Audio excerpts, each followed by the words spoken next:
Good afternoon सभी लोग को जो यहाँ हैं और जो ऑनलाइन जूम पे कर रहे हैं।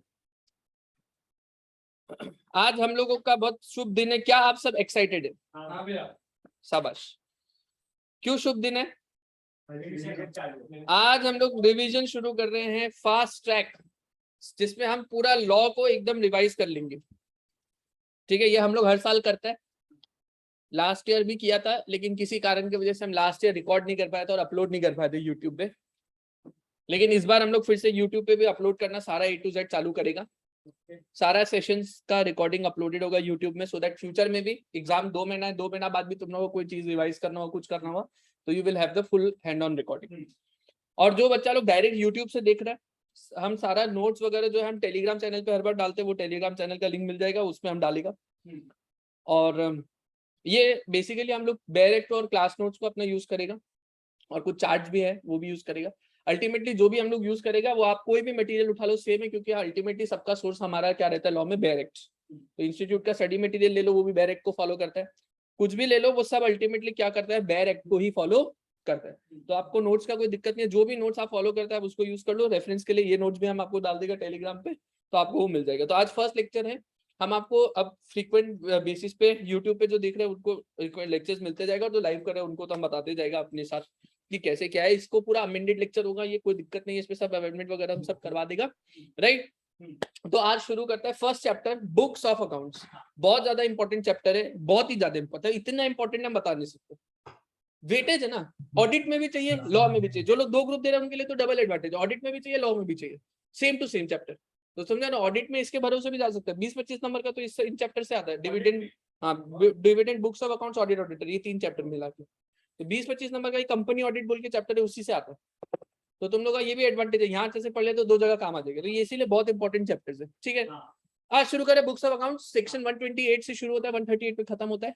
वैसे तो हम लोग का जो भी चैप्टर का नाम होता है, हम हमेशा बताया हुआ कंपनी, जैसे अकाउंट्स ऑफ कंपनीज है तो रूल का नाम भी, रिलेटेड रूल का नाम क्या होगा, company account of company rules, ऐसा होगा। लेकिन ये चैप्टर के अंदर हम लोग का रूल का नाम है कंपनी अकाउंट रूल 2014। इसके साथ साथ 2 रूल और पढ़ते हैं हम लोग, एक XBRL रूल पढ़ते हैं इस चैप्टर के अंदर, और एक रूल पढ़ता है कंपनी CSR पॉलिसी रूल, ठीक है। तो जब तक हम कुछ नहीं बोले, मतलब जहां पर हम बोला XBRL, वहीं XBRL समझना है। अभी यहाँ पर रूल 3 लिखा हुआ है तो किसका समझेगा?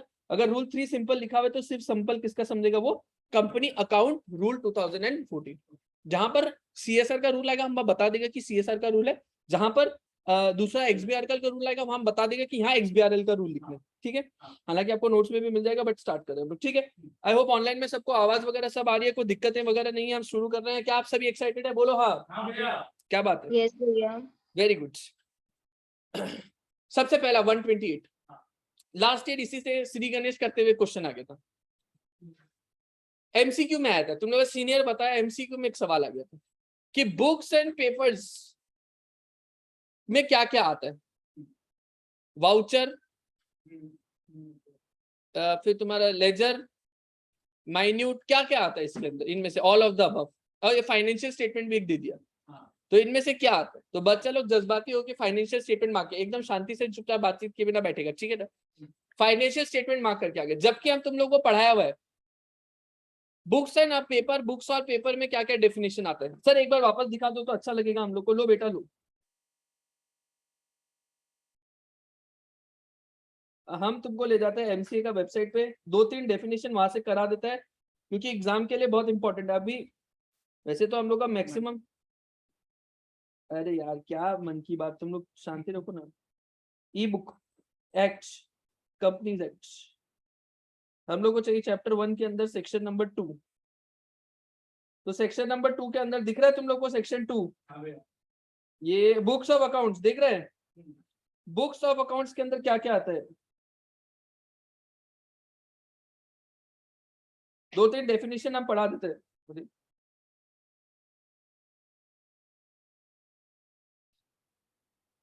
ये देखो, books of account includes record maintain in some all sums money received, expended, receipt, expenditure, sale, purchase. तो सारा रिकॉर्ड जो मेंटेन किया जाता है, तुम्हारा लेजर हो, इनवॉइस हो, एसेट लायबिलिटी, सब चीज को रिलेटेड बुक्स एंड अकाउंट्स में वो काउंट होता है। दिख रहा है, sums of money received and expanded by company, फिर सेल, परचेज, एसेट लायबिलिटी, सारी चीजें आ जाती है। और बुक्स एंड पेपर, और बुक्स और पेपर का डेफिनेशन देखो 2 क्लास 12, उसमें तो सब कुछ आ गया, बुक्स ऑफ अकाउंट्स भी आ गया, deed, voucher, writing document, minute, register, सब आ गया। तो इसका answer all of the above था, जो एमसीक्यू पूछा था। समझ में आ रहे ना? तो बुक्स ऑफ अकाउंट्स और बुक्स ऑफ पेपर पे एक एमसीक्यू आया हुआ है लास्ट ईयर, लास्ट एग्जाम मतलब नवंबर 2021 सॉरी दिसंबर 2021 वाला एग्जाम में पूछा था। तो वही हम एक बार डिस्कस किया, बुक्स एंड अकाउंट्स और बुक्स से पेपर में एक एमसीक्यू आया था, वो इसी तरह का था। ठीक है, अब हमारा टॉपिक स्टार्ट होता है कि हर कंपनी को बुक्स ऑफ अकाउंट्स बनाने, एवरी कंपनी, चाहे वो स्मॉल हो, प्राइवेट हो, पब्लिक कंपनी हो, और बना के मेंटेन करने का रजिस्टर्ड ऑफिस में क्या क्या, बुक्स ऑफ अकाउंट्स को, बुक्स एंड पेपर्स और फाइनेंशियल स्टेटमेंट को। फाइनेंशियल स्टेटमेंट के अंदर क्या था लिखा हुआ है, फाइनेंशियल स्टेटमेंट के अंदर आता है balance sheet, PNL, notes to accounts, SOCI, ये सारा चीज आता है, कैश फ्लो स्टेटमेंट, ये 5 चीजें फाइनेंशियल स्टेटमेंट के अंदर। तो ये सब बना के रखना होगा कहाँ, रजिस्टर्ड ऑफिस में रखना होगा। जो देगा क्या, ट्रू एंड फेयर व्यू। ये तो ऑडिट के अंदर आप लोग जो ऑडिट शुरू कर दे हो तो पढ़ पढ़ के पक गया होगा अभी तक, ट्रू एंड फेयर व्यू दे रहा है। और ये इसी को हम लोग क्या बोलते हैं ऑडिट का भाषा में, अब ऑडिट का भाषा में हम लोग क्या बोलते हैं इसको, फेयर प्रेजेंटेशन के कंप्लायंस, फेयर प्रेजेंटेशन फ्रेमवर्क बोलते हैं, ठीक है ना। और उसके बाद एक्सप्लेन करेगा ट्रांजैक्शन इफेक्टेड। इसका मतलब क्या होता है, इस लाइन का मतलब क्या होता है, एक्सप्लेन द ट्रांजैक्शन इफेक्टेड का मतलब क्या होता है। इसका मतलब ये होता है कि तुम्हारा जैसे मान लो सेल्स हुआ, तो ये सेल को एक्सप्लेन करेगा। अब ये सेल हुआ होगा तो इसका कोई इनवॉइस जनरेट हुआ होगा, तो इनवॉइस को भी रख के रखो। इसके अंदर तुम्हारा कोई गुड डिस्पैच नोट भी हुआ होगा, कॉस्टिंग में पढ़ा होगा ना, गुड्स डिस्पैच नोट भी जनरेट हुआ होगा, उसको भी तुम लोग बना करके रखो जो तुमको समझा सके, ठीक है ना। And is on accrual basis, follow double entry system, ये तो अकाउंट में बचपन से पढ़ते आ रहे, ठीक है। For both branch as well as registered office, branch office के लिए भी मेंटेन करना है, ब्रांच का तो भी हम लोग को पूरा डिटेल डिस्कशन करना है। सर बुक्स ऑफ अकाउंट्स को कहाँ मेंटेन किया जाता है, तो लॉ बोलता है ऑर्डिनरीली तो आप लोग कहाँ मेंटेन करेगा, रजिस्टर्ड ऑफिस में। लेकिन कुछ स्पेशल केसेस में रजिस्टर्ड ऑफिस के बाहर भी होता है। हम जो एग्जांपल लेता था, मुकेश अंबानी रिलायंस, रजिस्टर्ड ऑफिस का है बॉम्बे में, तो बॉम्बे के अंदर उसको, मुंबई के अंदर या बॉम्बे के अंदर उसको मेंटेन करना पड़ेगा। लेकिन मुकेश अंबानी का कल को गुवाहाटी आया, उसका दिल परिवर्तन हो गया, बोला गुवाहाटी देख के मन बस गया, अब सारा डायरेक्टर लोग इधर ही बैठा गया, रजिस्टर्ड ऑफिस इधर ही रख, चलो रजिस्टर्ड ऑफिस इधर नहीं रखेगा, बुक्स ऑफ अकाउंट्स को हमको इधर ही रखना है, तो क्या गुवाहाटी के अंदर भी रख सकता है क्या, यस। कोई भी place register books of accounts को रखना है तो बाहर भी रख सकता है। 3 क्राइटेरिया होते हैं, पहला 3 इंपॉर्टेंट क्राइटेरिया होता है, बहुत इंपॉर्टेंट है 3 क्राइटेरिया। पहला, इंडिया के अंदर होना चाहिए, बट अगर भाई मुकेश अंबानी का दुबई में जाके दिल लगता तो दुबई में बुक्स ऑफ नहीं, मुंबई से यहाँ लेकर के आ सकते हैं, इंडिया के अंदर कहीं भी लेके आ सकते हैं। दूसरा क्राइटेरिया क्या था, बोर्ड ऑफ डायरेक्टर, ये पावर किसको दिया गया, बोर्ड ऑफ डायरेक्टर को। याद है ना बचपन में हम समझाया करता था तुम लोग को कि कुछ पावर मेंबर को देते हैं कुछ, क्यों ये बोर्ड ऑफ डायरेक्टर, क्योंकि बुक्स ऑफ अकाउंट्स को बनाना मेंटेन करना किसका जिम्मेदारी है, बोर्ड का, इसीलिए ये पावर किसको दिया है, बोर्ड ऑफ डायरेक्टर को। और तीसरा, हम तुम लोग को लॉजिक बताया था कि मम्मी को बताना पड़ेगा, क्यों, क्योंकि आरओसी क्या कर सकते हैं, इंस्पेक्शन इंक्वायरी करने कभी तुम्हारा दफ्तर में आ सकता है, तो तुम्हारा खाता का इंस्पेक्शन सर्वे करने के लिए वो ऑफिस में पहुंचा, तुम बोला ए आरओसी ए रे, बॉम्बे में तो है नहीं किताब, वो गुवाहाटी में पहुंचा दिया, तो आरओसी का सारा सर्वे और इंस्पेक्शन फेल हो जाएगा ना। तो इसीलिए तुमको जैसे ही डिसीजन लेता है इमीडिएटली 7 डेज के अंदर आरओसी को इंटीमेट करना होता है, फॉर्म फाइल करता है एओसी 5, बहुत इंपॉर्टेंट है एमसीक्यू वगैरह के लिए, ठीक है। तो आपको क्या करना होगा, इंडिया में होना चाहिए, बीएमओआर और कंपनी इंटीमेट करेगा 7 दिन के अंदर, फॉर्म फाइल करेगा एओसी 5, ठीक है। ये 3 क्राइटेरिया था।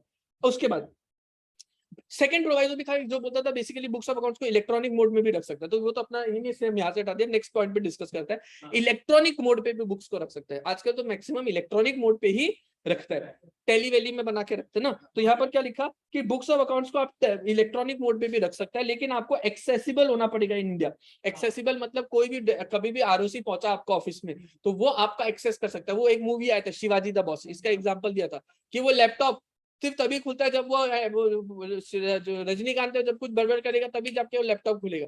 अब हमारा ऑफिस में आरओसी आया है इंस्पेक्ट करने के लिए, हम बोला ए आरओसी, हमारा एमडी जब तक बड़बड़ नहीं करेगा ये लैपटॉप खुलेगा नहीं रे, एमडी तो गया बाहर, एमडी मिल नहीं है, या एमडी का गला खराब है वो बड़बड़ ठीक से कर नहीं पा रहे, ठीक है। तो क्या ये एक्सेसिबल है बुक्स, तो हमको ऐसा नहीं करना, हमको कोई भी चीज ऐसा नहीं लगाना जो इन एक्सेसिबिलिटी को डिनाई करता हूँ। Very very important amendment, very very important amendment आया था ये, और ये बहुत इंपॉर्टेंट अमेंडमेंट आया था, इसके अंदर ये एक पॉइंट ऐड किया गया था।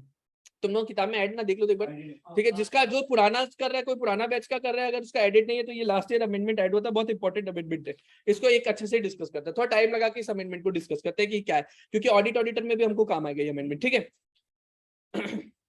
सबसे पहला बात क्या लिखा है देखो, for financial year commencing on और after first day of April 2022, ये भी एक दिक्कत है। पहले यहाँ पर जब ये बना था इनिशियली आया था तो यहाँ लिखा फर्स्ट डे ऑफ अप्रैल 2021, फिर कंपनी सब बोला कि नहीं नहीं नहीं 1 अप्रैल 2021 तो बड़ा मुश्किल हो जाएगा लगाना, इसको डेफर करो, तो अब इसको डेफर करके डेट को सब्स्टिट्यूट कर दिया 1 अप्रैल 2022, अभी तक 1 अप्रैल 2022 है, ठीक है।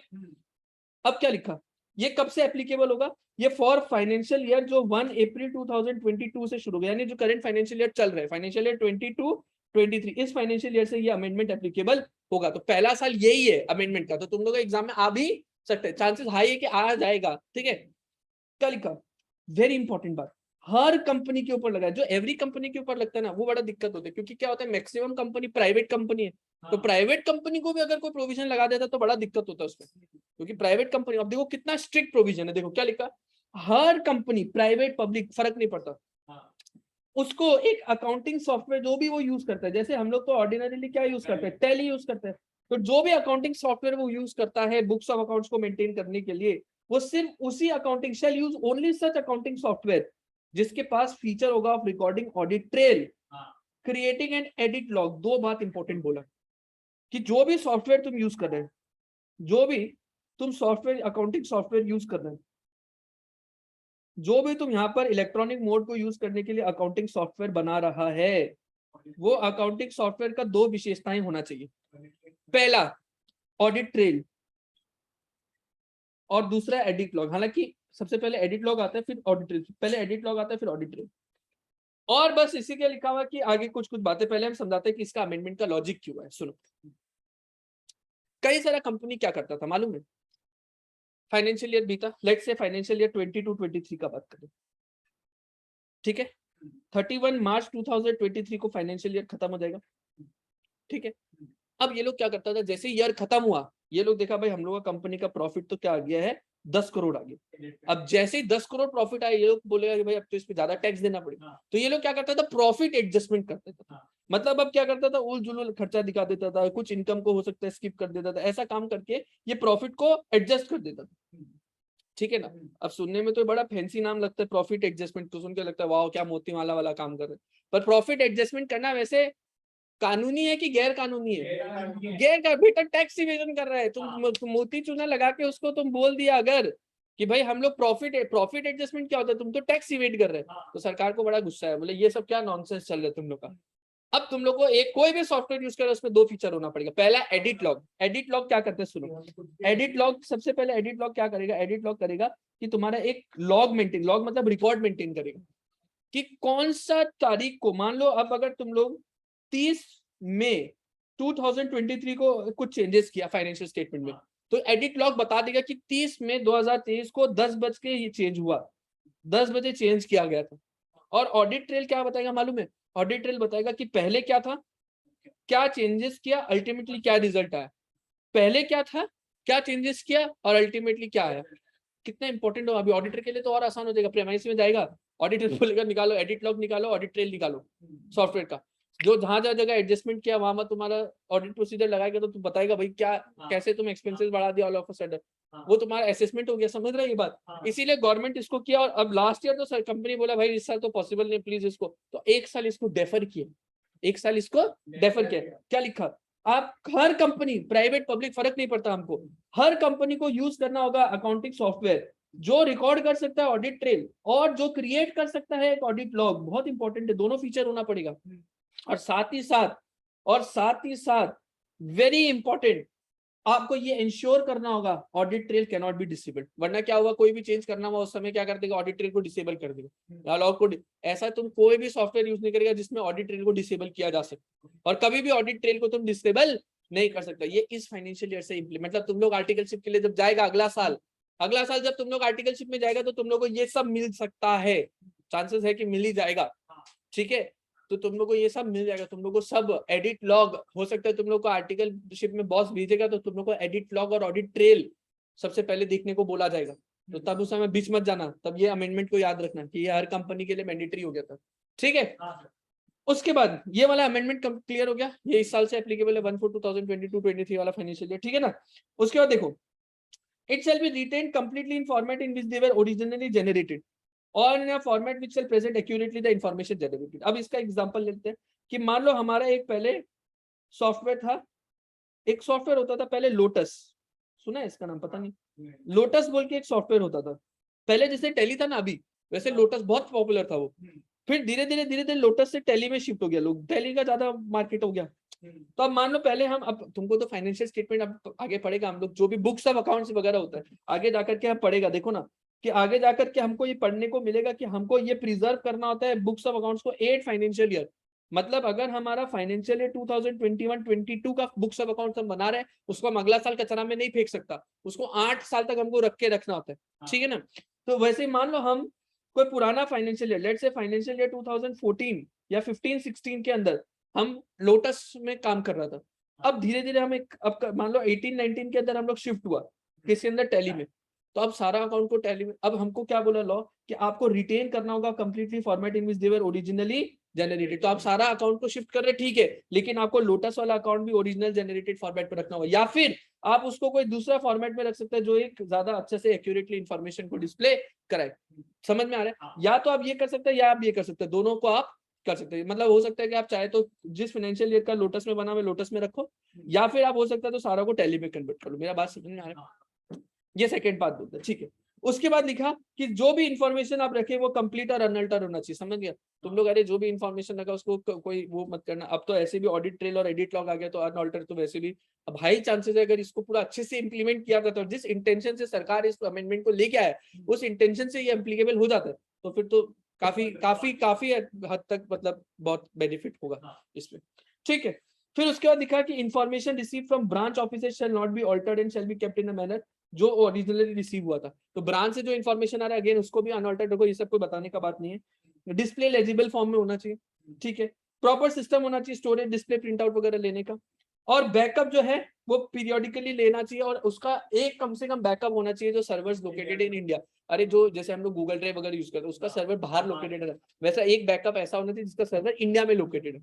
और तुमको एनुअल रिटर्न फाइल करते वक्त रजिस्ट्रार के पास कुछ बातें देना होगा, सर्विस प्रोवाइडर का नाम कि कौन कौन तुम किसका सर्विसेज दे रहे हैं, इंटरनेट प्रोटोकॉल एड्रेस वो HTTP वो 111 डॉट डॉट डॉट होता है ना वो सारा 121, location of the service provider. और अगर आपका बुक्स ऑफ अकाउंट्स क्लाउड में मेंटेन होता है, फॉर हमने इनका एग्जांपल भी दिया था जोहो बुक्स, आजकल क्लाउड का बहुत इंपॉर्टेंट चल गया। फॉरेन में आजकल अभी ये सब नॉर्मल, अभी क्या होता है टेलीवेली एक कंप्यूटर में इंस्टॉल्ड होता है, उसमें फॉरेन में ये सब में क्या सिस्टम आगे मालूम है तुमको, जैसे जीमेल में लॉगिन करते हैं ना वैसे तुमको अकाउंटिंग करने के लिए भी एक आईडी पासवर्ड देगा, उसमें लॉगिन करते हैं और वहां लॉगिन आईडी पासवर्ड से जाके तुम ना अकाउंटिंग करते हैं। समझ रहे? तुम्हारा सॉफ्टवेयर क्या हो रहा है क्लाउड में रखा हुआ है, जोहो बुक्स एक क्लाउड प्रोवाइड करता है। अब तुम किसी भी, हाँ देता है, वो सब शुरू कर, धीरे धीरे सब आ जाएगा, अब धीरे धीरे क्लाउड में ही जाएगा जमाना, क्योंकि भाई कितना आराम है ना।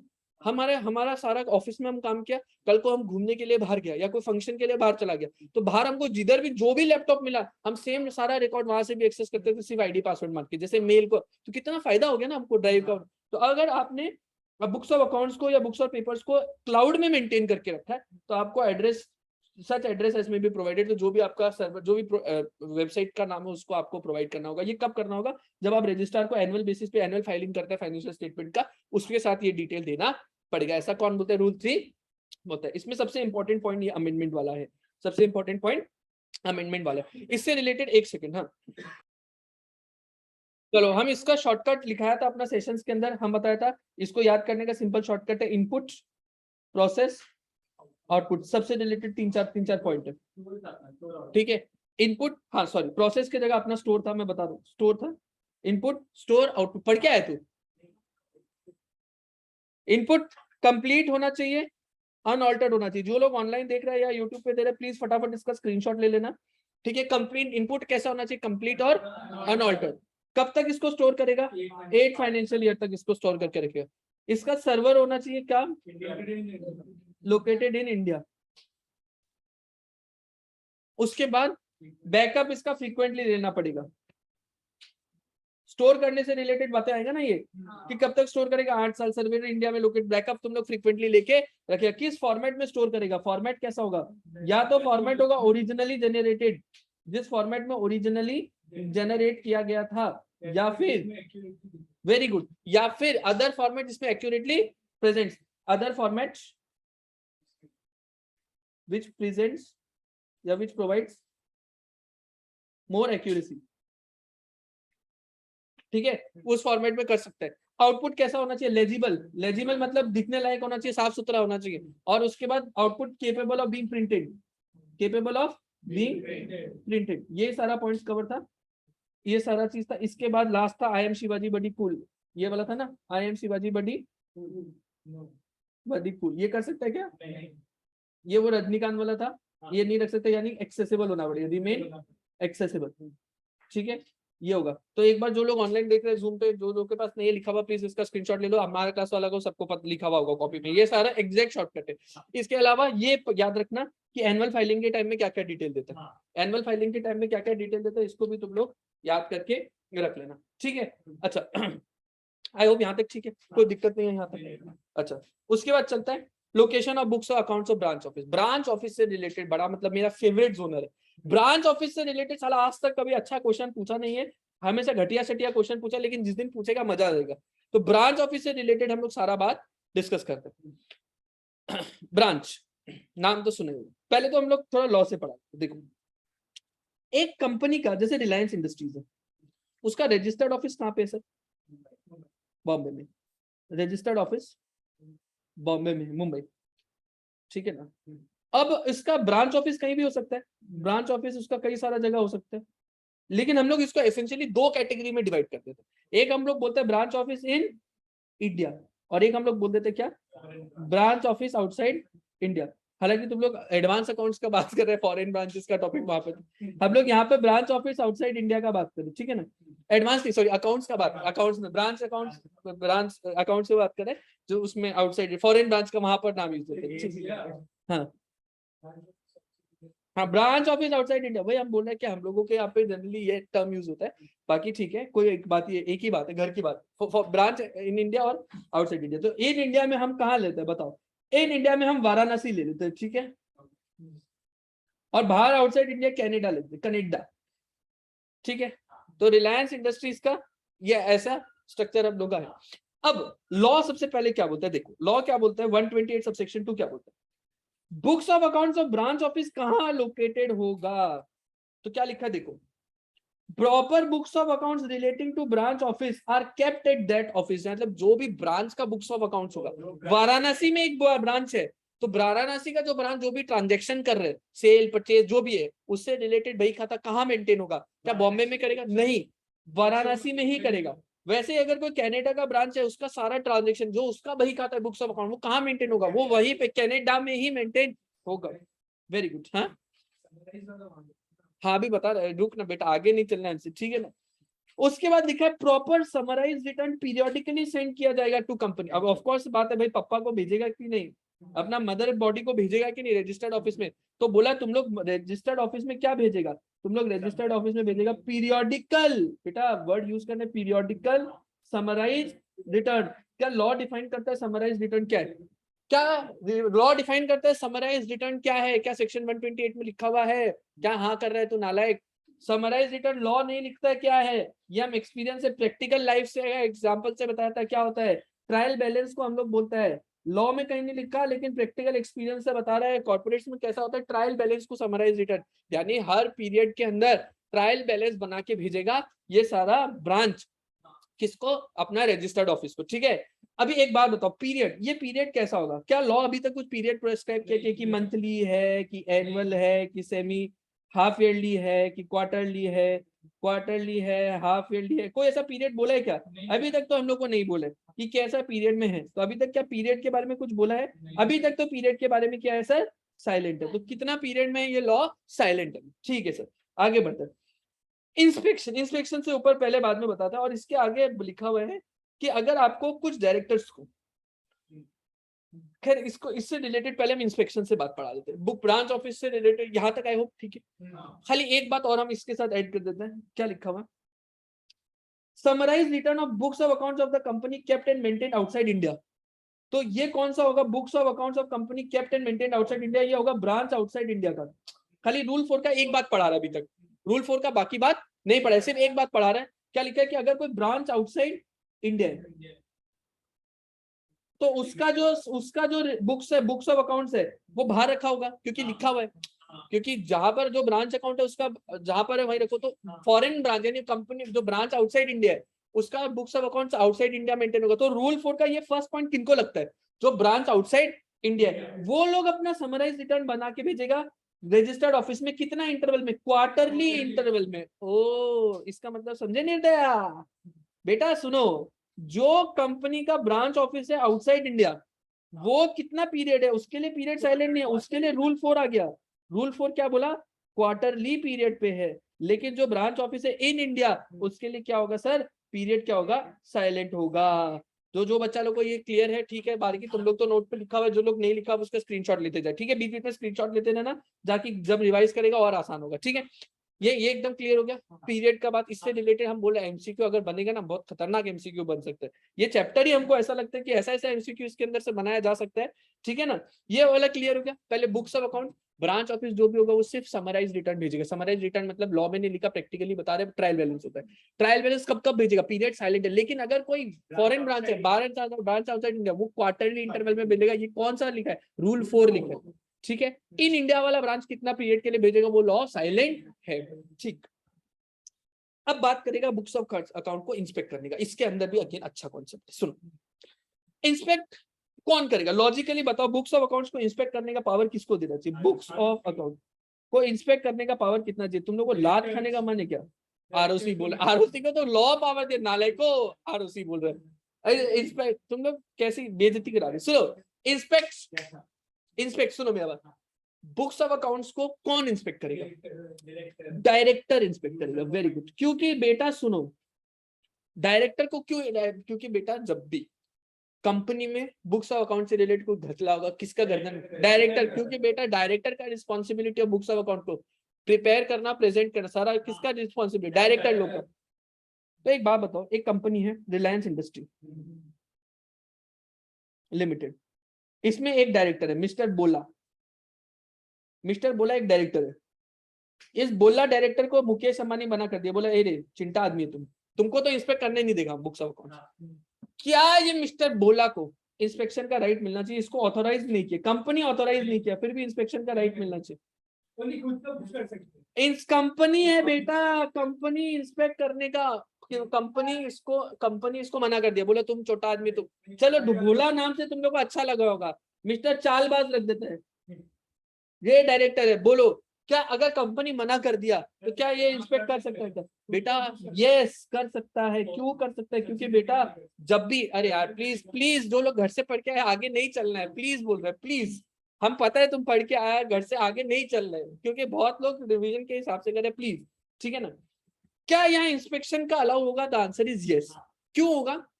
लॉजिक बिल्कुल सिंपल है, क्योंकि गर्दन कटेगा तो सारा डायरेक्टर का। तो बेटा ये अगर इंस्पेक्ट करना चाहे तो उसको क्यों रोकेगा? क्यों कंसेप्ट ऑफ ऑथराइजेशन लाएगा? तो क्या इंस्पेक्ट कर सकता है? द आंसर इट इंस्पेक्शन का पावर अलाउ होता है, यस इंस्पेक्शन कर सकता है। कौन? लॉ लिखा है, please note, any director, any director.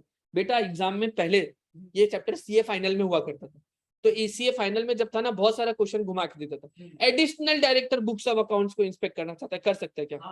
Any director. तुमको क्या लिखना है एग्जाम में? Any director.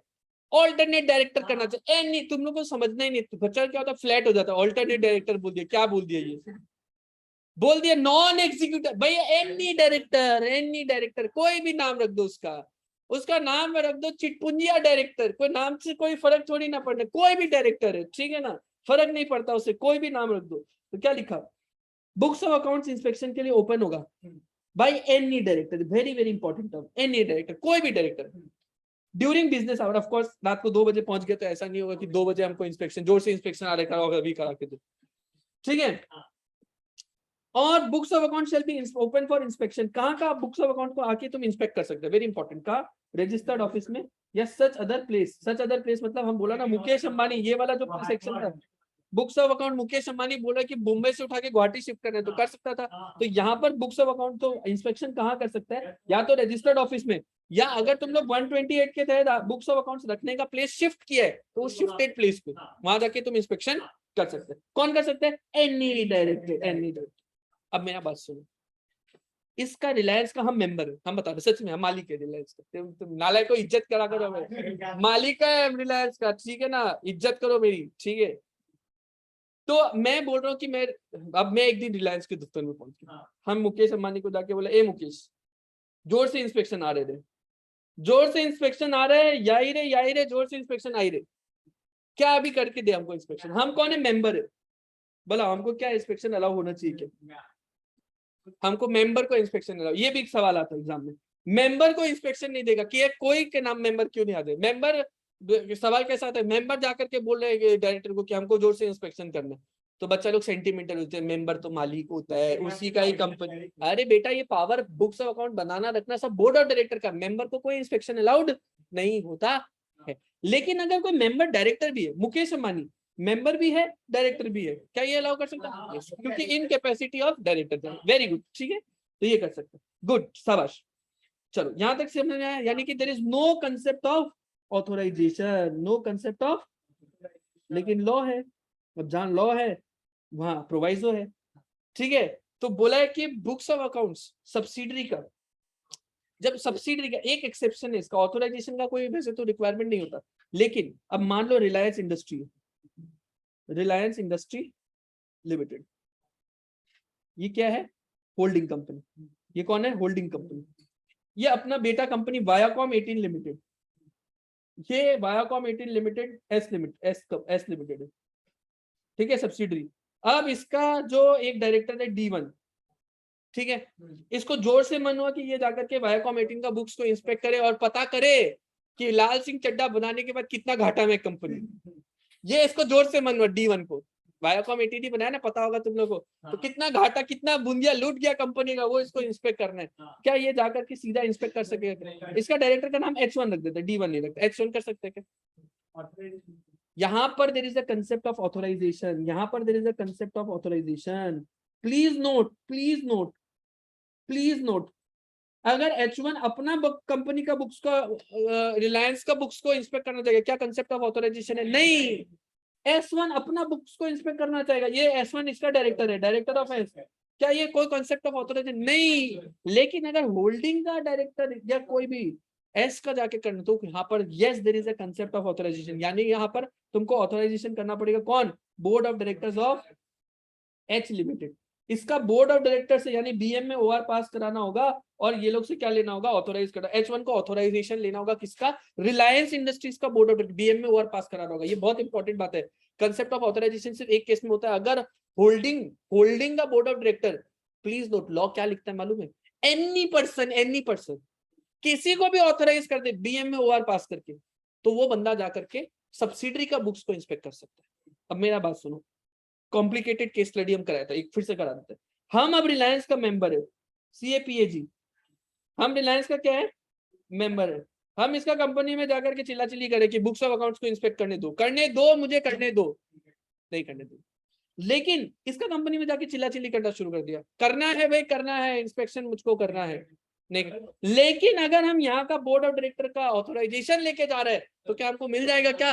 यस, तब हमको मिल जाएगा, क्योंकि एक ही केस में कंसेप्ट ऑफ ऑथोराइजेशन होता है। ऑनलाइन भी एक बार फटाफट बता दो, तुम लोग को कोई दिक्कत है क्या? और तुम लोग को तो कोई दिक्कत है तो तुम लोग पूछ ही लेता अभी तक तो। वेरी गुड बेटा, बाप हाँ का भैया, कोई दिक्कत नहीं है। कर सकता है क्या बेटा? क्या बातें कर रहे हैं? बाप का बुक्स ऑफ अकाउंट्स करेगा क्या इंस्पेक्ट? कैसी बातें कर रहे हो? हाँ, कौन क्या पूछ रहे हैं? हाँ, नहीं तब तो S1 का प्राइमरी नहीं करता, ठीक है। अच्छा हो गया। अच्छा, और बेटा कुछ ऑनलाइन में कुछ पूछ रहा था, फटाफट पूछो बेटा, आलतू फालतू बात नहीं पूछने प्लीज, बहुत बच्चे हाँ भैया, सब क्लियर है एकदम वेरी परफेक्ट। गुड, शाबाश, वेरी गुड। अभी पता नहीं ना रिवीजन के टाइम में क्या आलतू फालतू डाउट पूछेगा। चलो ठीक है, आगे बढ़ते हैं। यहाँ तक ठीक है। अच्छा, उसके बाद रूल 4, अब इंस्पेक्शन। अच्छा, इंस्पेक्शन कहाँ कर सकता है? बोला कि रजिस्टर्ड ऑफिस पे जा कर सकता है, और या फिर ड्यूरिंग बिजनेस आवर, या फिर अगर अदर प्लेस में बुक्स ऑफ अकाउंट्स को रखा तो। अब एक बात बताओ सर, एक बात बताओ, अगर फॉरेन ब्रांच, अब कनाडा में ब्रांच है रिलायंस का, अब मुकेश अंबानी को जब भी घूमने का मन होता है, वो बोलते हैं हमको ब्रांच का बुक्स इंस्पेक्ट करना है। हम एग्जांपल दिया था, याद है तुम लोग?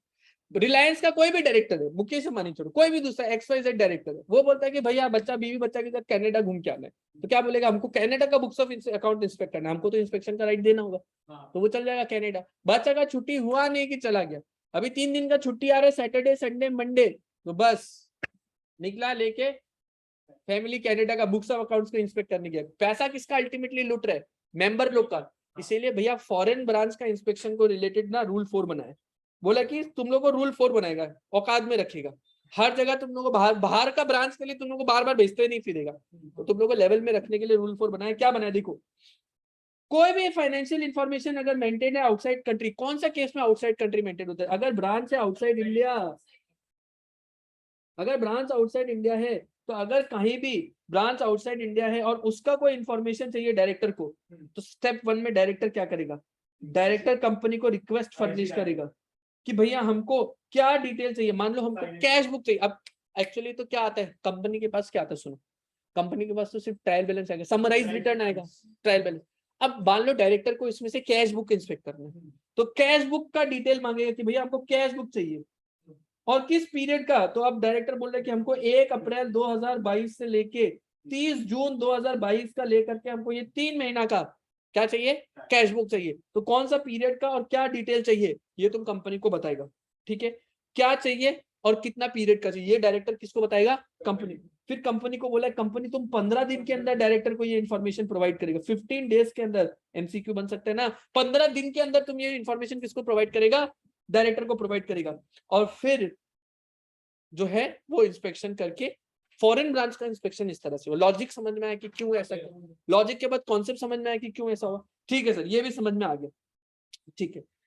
उसके बाद लास्ट लिखा हुआ है कि ये जो है it shall be sought by director himself and not through his power of attorney या एजेंट या रिप्रेजेंटेटिव, कोई अपने खुद डायरेक्टर करेगा, बाजू वाला पार्टी नहीं कर सकता। लेकिन इसका एक केस लॉ हम तुम लोग को कराया हुआ है, अगर तुम लोग को याद होगा हम लोग एक केस लॉ यहाँ पर कराया हुआ है, कौन सा केस लॉ का नाम बताओ, केस लॉ का नाम बताओ जो हम लोग यहाँ पर किया था, जो बुक्स ऑफ अकाउंट्स में जो बोला था कि इंडिया का सब्सिडी, इंडिया का जो ब्रांचेस है उसके अंदर जो है अलाउ हो जाता है।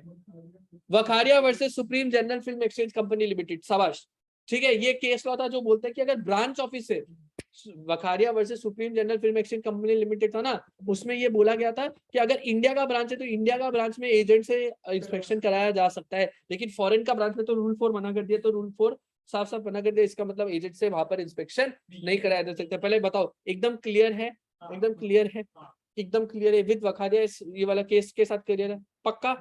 जिसको नहीं पता ये वखारिया के बारे में, हमारा क्लास नोट्स हम डाल दिए, वो ग्रुप में भी डाल दिए, सब जगह डाल दिए, वो उससे रेफर कर लेना, उसमें बहुत अच्छे से हमारा लिखा हुआ है, ठीक है ना। उसके बाद बुक्स ऑफ अकाउंट्स को कितना साल तक रखेगा, 8 साल, ठीक है। इमीडिएटली प्रीसीडिंग फाइनेंशियल, इस फाइनेंशियल ईयर को छोड़ के पिछला 8 साल तक का सारा बुक्स ऑफ अकाउंट्स हमको मेंटेन करके चलना पड़ेगा।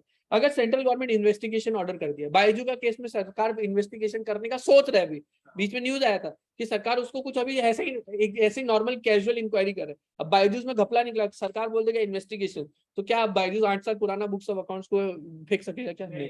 बायजूस को जितना साल अब सरकार बोलेगा उतना साल तक जो है उतना उसको बुक्स ऑफ अकाउंट्स को रख के रखते चला जाना पड़ेगा, ऑब्वियस सा बात है, ठीक है ना।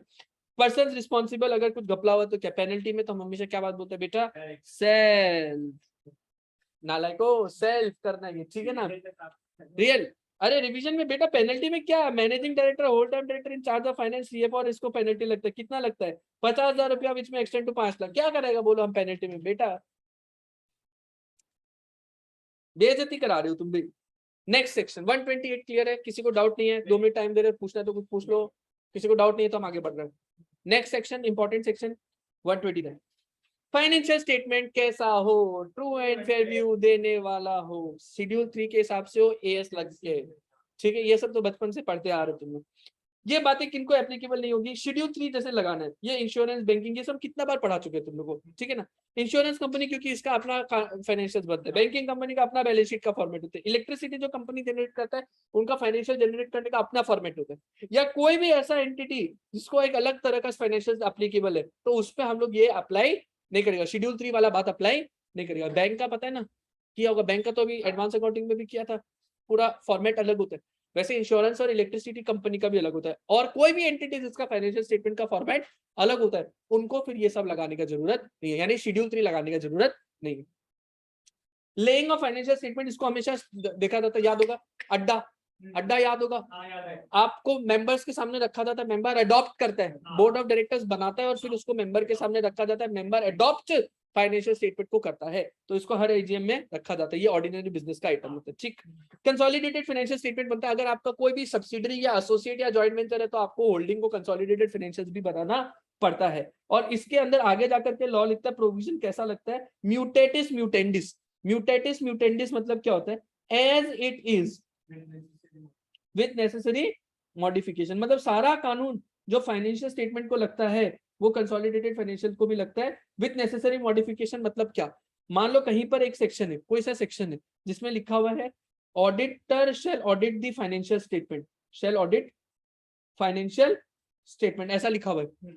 तो अगर अब इसको हम जब पढ़ेगा ना, तो हम फाइनेंशियल स्टेटमेंट की जगह वर्ड क्या चेंज कर देगा, कंसोलिडेटेड फाइनेंशियल स्टेटमेंट। इसको बोलते हैं म्यूटेटिस म्यूटेंडिस, मतलब फाइनेंशियल स्टेटमेंट का जो जो प्रोविजन है सब एप्लीकेबल एज इट इज कर दो कंसोलिडेटेड, और जहां जहां फाइनेंशियल स्टेटमेंट है वहां मान लो क्या शब्द लिखा हुआ है, कंसोलिडेटेड। इसको बोलते हैं म्यूटेटिस म्यूटेंडिस, जैसा है वैसा का वैसा लगाओ विद नेसेसरी मॉडिफिकेशन, जहां जहां शब्द फाइनेंशियल लगा हुआ है वहां तुम लोग कंसोलिडेटेड फाइनेंशियल लगा। ये कौन सा सेक्शन बोलता है, 129 सबसेक्शन 4। ठीक है सर, ये भी ठीक हो गया। कंसोलिडेटेड फाइनेंशियल्स का भी हमने डिस्कस कर लिया। कंसोलिडेटेड फाइनेंशियल स्टेटमेंट का एग्जेम्पशन, एक ही अच्छा सवाल जो 129 में बन सकता है, सर कंसोलिडेटेड फाइनेंशियल्स बनाने में कब एग्जेम्पशन मिलता है, एक ही इंपॉर्टेंट सवाल है, समझाया था। सुनो, 3 बातों का ध्यान रखता है। अगर सबसे पहला बात नंबर 1, कंडीशन नंबर 1 या क्राइटेरिया नंबर 1, एग्जेम्पशन कब मिलता है कंसोलिडेटेड फाइनेंशियल्स बनाने में। क्राइटेरिया नंबर 1, होल्ली ओन सब्सिडरी का केस है, और ये और है डैश, ये डैश अभी हम नहीं करा रहे, होल्ली ओन सब्सिडरी और डैश, कुछ बातें हैं उसके आगे। क्राइटेरिया नंबर 2, क्राइटेरिया नंबर 2 क्या बोला, ना कंपनी हो लिस्टेड, ना वो हो लिस्टेड, ना nor intending to list, nor intending to list, ये ना लिस्टेड हो ना इंटेंडिंग टू लिस्ट, ये सेकंड क्राइटेरिया। थर्ड क्राइटेरिया क्या है, थर्ड क्राइटेरिया बोलता है कि क्या इसका अल्टीमेट होल्डिंग, और भी अल्टीमेट और डैश हम पेंडिंग रखे, होल्डिंग कंपनी कंसोलिडेटेड फाइनेंशियल्स बना करके फाइल करना। सर इसका मतलब समझो, ए लिमिटेड है, ये एच लिमिटेड लेगा, ठीक है, एस लिमिटेड है और डबल एस लिमिटेड है, ये 100% स्टेक होल्ड कर रहा है, ठीक है। तो ये क्या बन गया, इसका होल्ली ओन सब्सिडरी बन गया, होल्ली ओन सब्सिडी बन गया। क्राइटेरिया नंबर 1 सेटिस्फाई होगा। क्राइटेरिया नंबर 2 क्या है, ये कंपनी ना वो लिस्टेड हो ना वो इंटेंडिंग टू लिस्ट, सॉरी ये कंपनी ना लिस्टेड हो ना इंटेंडिंग टू लिस्ट हो, ये वाला कंपनी ना लिस्टेड हो ना इंटेंडिंग टू लिस्ट हो। तीसरा, इसका अल्टीमेट होल्डिंग कंपनी क्या कर रहे हैं, कंसोलिडेटेड फाइनेंशियल्स बना के फाइल करते हैं। जब ये कंसोलिडेटेड फाइनेंशियल्स बनाएगा तो ये एच लिमिटेड का फाइनेंशियल प्लस एस लिमिटेड का फाइनेंशियल प्लस एस लिमिटेड का फाइनेंशियल बना करके फाइल करेगा। तो इसको फिर कंसोलिडेटेड फाइनेंशियल नहीं बनाने, नहीं एस प्लस एस एस का जो बनेगा ना, ये नहीं बनाने से भी इसको हो जाएगा कंसोलिडेटेड, तो ऐसे ही बनता है ना, एस प्लस एस एस बनेगा, समझा पक्का। तो ये एग्जेम्पशन मिल जाएगा इसको। क्राइटेरिया 1, होल्ली ओन सब्सिडरी, बेटा ये इसका 100% शेयर होल्ड कर रहे हैं, करना चाहिए तभी तो एग्जेम्पशन है बेटा। पढ़ तो ये रहा है ना, रूल 6 क्या पढ़ रहा है, कंसोलिडेशन में किन केस पे एक्सेप्शन मिलता है, तो 3 बातों का से नाता जोड़ो, कहो कंसोलिडेशन से नाता तोड़ो, समझा।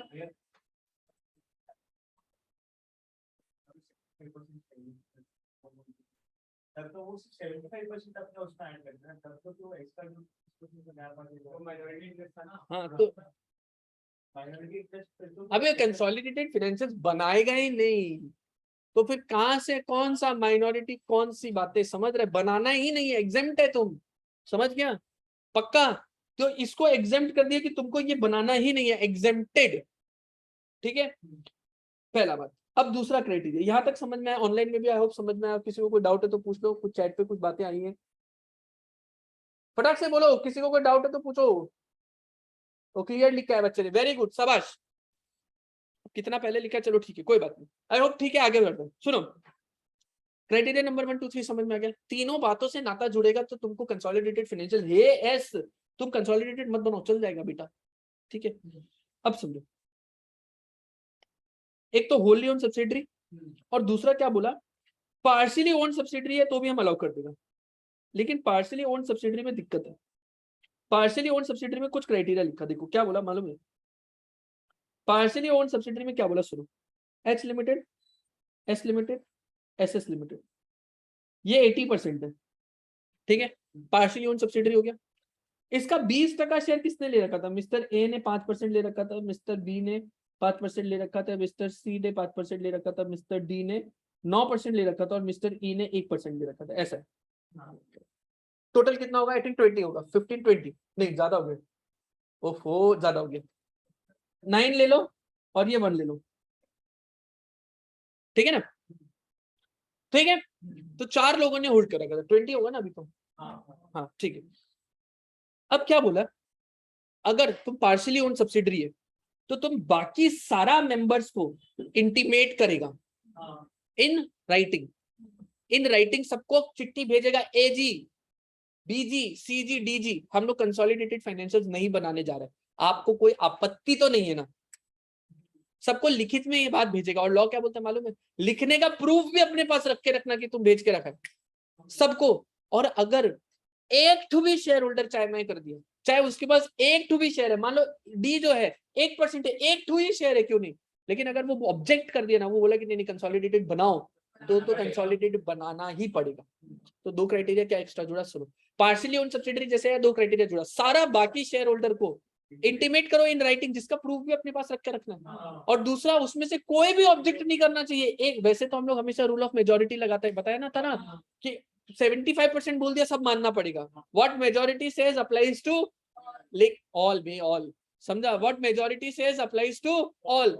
लेकिन यहाँ पर ऐसा नहीं होता, यहाँ एक्सेप्शन पड़ता है। मतलब यहाँ पर एक तो भी शेयर होल्डर एक तो भी चाहे मैं कर दिया ना, तो फिर पूरा सब फिर कंसोलिडेटेड पूरा बनेगा ही बनेगा।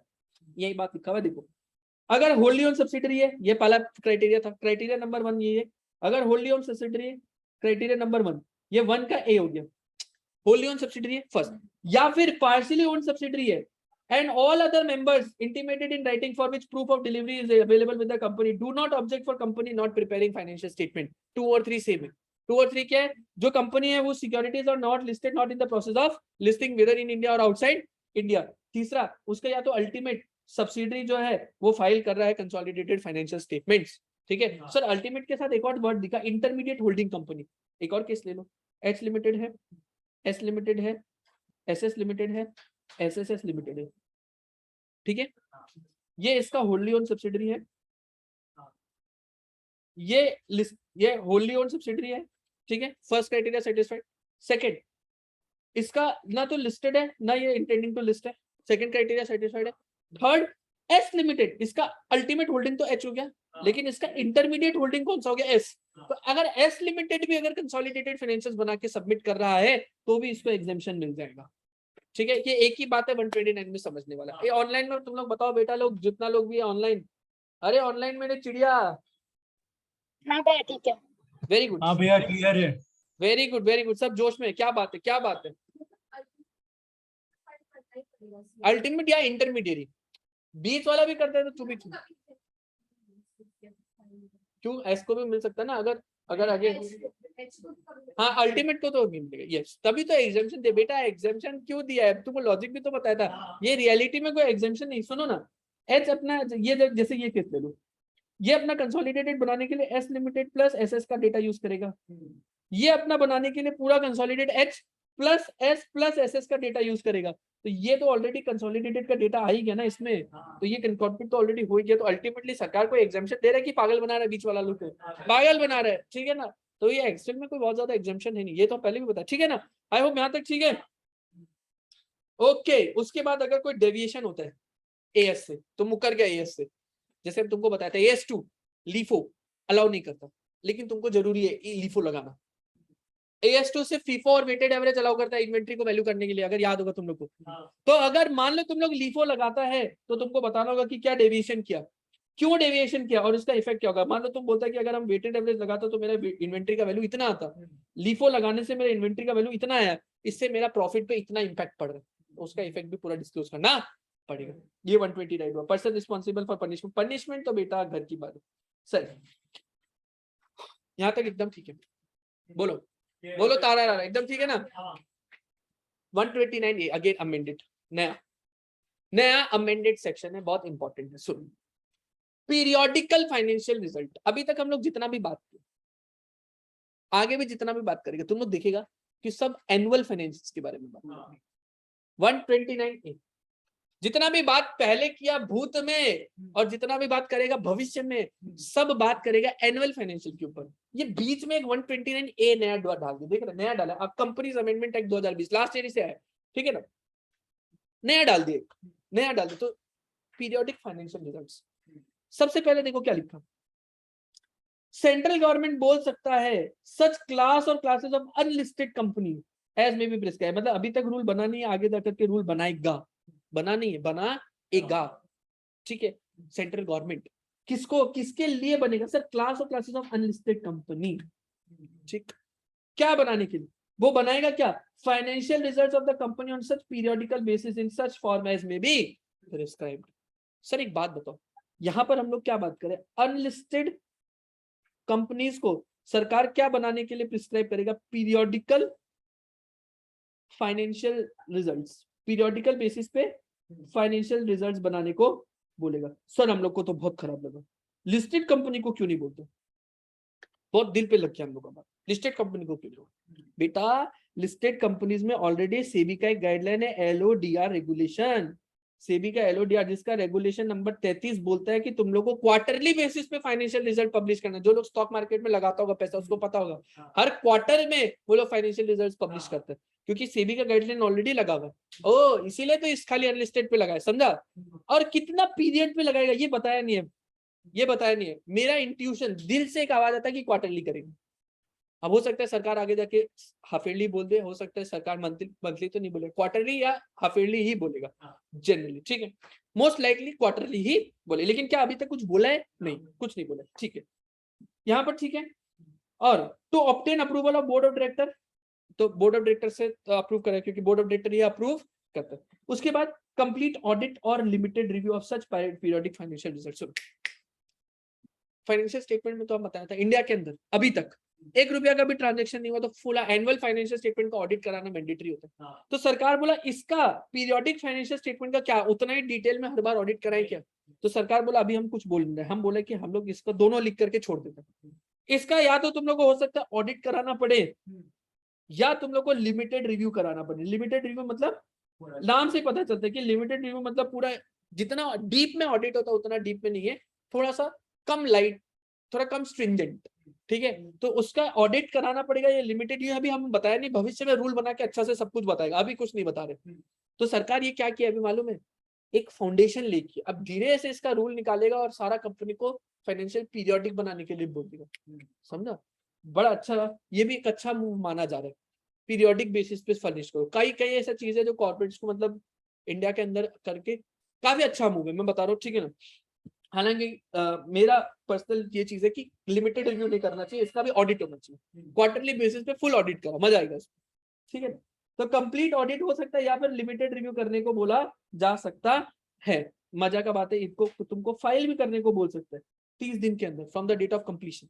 तो मान लो तुम्हारा जब भी कंप्लीट होगा रेलेवेंट पीरियड, तुमको उसको आरओसी के पास, अभी तो हम लोग का एनुअल फाइनेंशियल फाइल होता है AOC 4 के अंदर, अगर तुम लोग को याद होगा हम हालांकि आगे कराएगा, एनुअल फाइनेंशियल को AOC 4 में हर बार फाइल करना होता है आरओसी के पास हर साल, ठीक है। वो भी 30 डेज के अंदर ही करना होता है from the end of the AGM।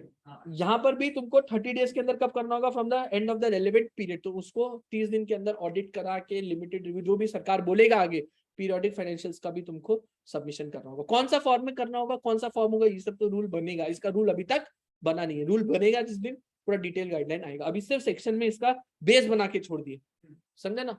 अब इसका रूल आएगा तो ये इंपॉर्टेंट है, इसको भी समझ लेना यहाँ तक, ठीक है। उसके बाद तो 131 बिल्कुल चिंदी टाइप का सेक्शन है। Review reopening of accounts on court और ट्रिब्यूनल ऑर्डर या वॉलंटरी रिवीजन, दोनों में क्या अंतर होता है। हम क्लास नोट्स को रेफर करने बोले, बहुत अच्छे से क्लास में हम अच्छे से लिखा है दोनों का अंतर, हम ऐसे ही डिस्कस कर लेते हैं, ठीक है। सुनो, reopening of books of accounts और वॉलंटरी रिवीजन दोनों कब कब लगता है। सुनो, दो केस आया था, जैसे एक हुआ था सत्यम का फ्रॉड हुआ था, पूरा फ्रॉड बना है, डेटर फेक, 3000 करोड़ का डेटर फेक, कई हजार करोड़ का कैश फेक।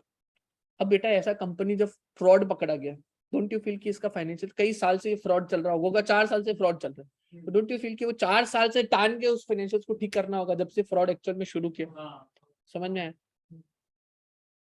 इंडिया में इससे पहले ऐसा प्रोविजन होता नहीं था कि पहले 4 साल से टान के पूरा करो, लेकिन ऐसा कोई दिक्कत आएगा तो प्रॉब्लम हो जाएगी। एक तो आया फ्रॉडुलेंट, फ्रॉड किया, और दूसरा आता था affairs of the company mismanage हो, जैसे आईएलएफएस का केस हम डीएल में बताया भी था जब कराया था, याद होगा। अगर आईएलएफएस वाला मैनेजमेंट लोग इतना छोटा था, लॉन्ग टर्म डेट को ले देता था शॉर्ट टर्म ऑब्लिगेशन से, हाँ तो अफेयर्स कैसा कंडक्ट कर रहा था, वो लोग डुबाने के हिसाब से चल रहा था, समझा ना? हाँ अरे बेटा लॉन्ग टर्म को पे करे शॉर्ट टर्म लेके, तो फिर उसके बाद हम बोला ना आईटी यूएस चलता है, वेरी गुड, आईटी यूएस चलता है। फिर क्या हो रहा था, शॉर्ट टर्म का इसकी टोपी उसके सर कर करके थोड़ा दिन धक्का मारा, फिर फ्रॉड है। मतलब affairs of the company are managed fraudulent, mismanage किया है, नॉट फ्रॉडुलेंटली, अफेयर्स को मिसमैनेज किया, तुम उल्टा पुल्टा काम कर रहे हो। तो ऐसा केसेस में हो सकता है तुम्हारा फाइनेंशियल्स को रीओपन करने का दरकार पड़ता है।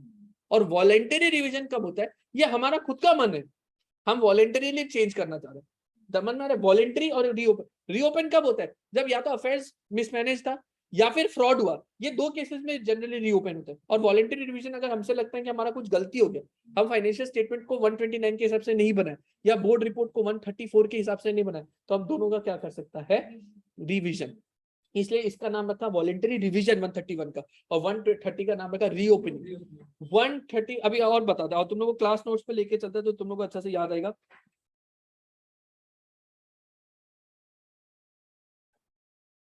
130 वर्सेस 131, बहुत अच्छा से हम इसका नोटिंग बनाया है। देखो 130 होता है reopening recasting of financial statement only, यानी इसमें क्या करते हैं, 130 के सिर्फ और सिर्फ फाइनेंशियल स्टेटमेंट को रीओपन रिकास्ट करेगा, मतलब पूरा बनाएगा।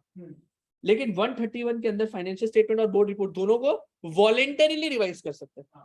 सर 130 इनिशिएट कब होता है मालूम है, 1 to 5, 5 लोग कौन आते हैं, सुनो ना, सेंट्रल गवर्नमेंट या सेबी या इनकम टैक्स वाले या कोई भी रेगुलेटरी बॉडी, ठीक है, जैसे मान लो ट्राई हो गया, ऐसा कुछ हो गया, या कोई भी पर्सन कंसर्न, ये कोई भी व्यक्ति अगर कोई भी कोर्ट या ट्रिब्यूनल में जाएगा, ये भी एक इंपॉर्टेंट डिफरेंस है। 130 के अंदर 1 to 5 कोर्ट या ट्रिब्यूनल में जा सकते हैं, लेकिन जब वॉलेंटरी रिवीजन होता है 131 में, तो सिर्फ बोर्ड ऑफ डायरेक्टर जाता है, किसके पास, ट्रिब्यूनल के पास, वहां कोर्ट का सिस्टम नहीं होता है। 131 में सिर्फ ट्रिब्यूनल के पास ही जा सकता है, वो भी कौन जा सकता है, बोर्ड ऑफ डायरेक्टर। लेकिन 130 में रीओपन कराना, बेटा बताया ना फ्रॉड है, तो फ्रॉड का मुकदमा कौन लेके जाएगा, या तो सीजी या सेबी या इनकम टैक्स वाले या रेगुलेटरी बॉडी या फिर कोई पर्सन कंसर्न, ये 5 लोग ही लेके जाएगा ना, समझ रहे ना मेरा बात, गुड।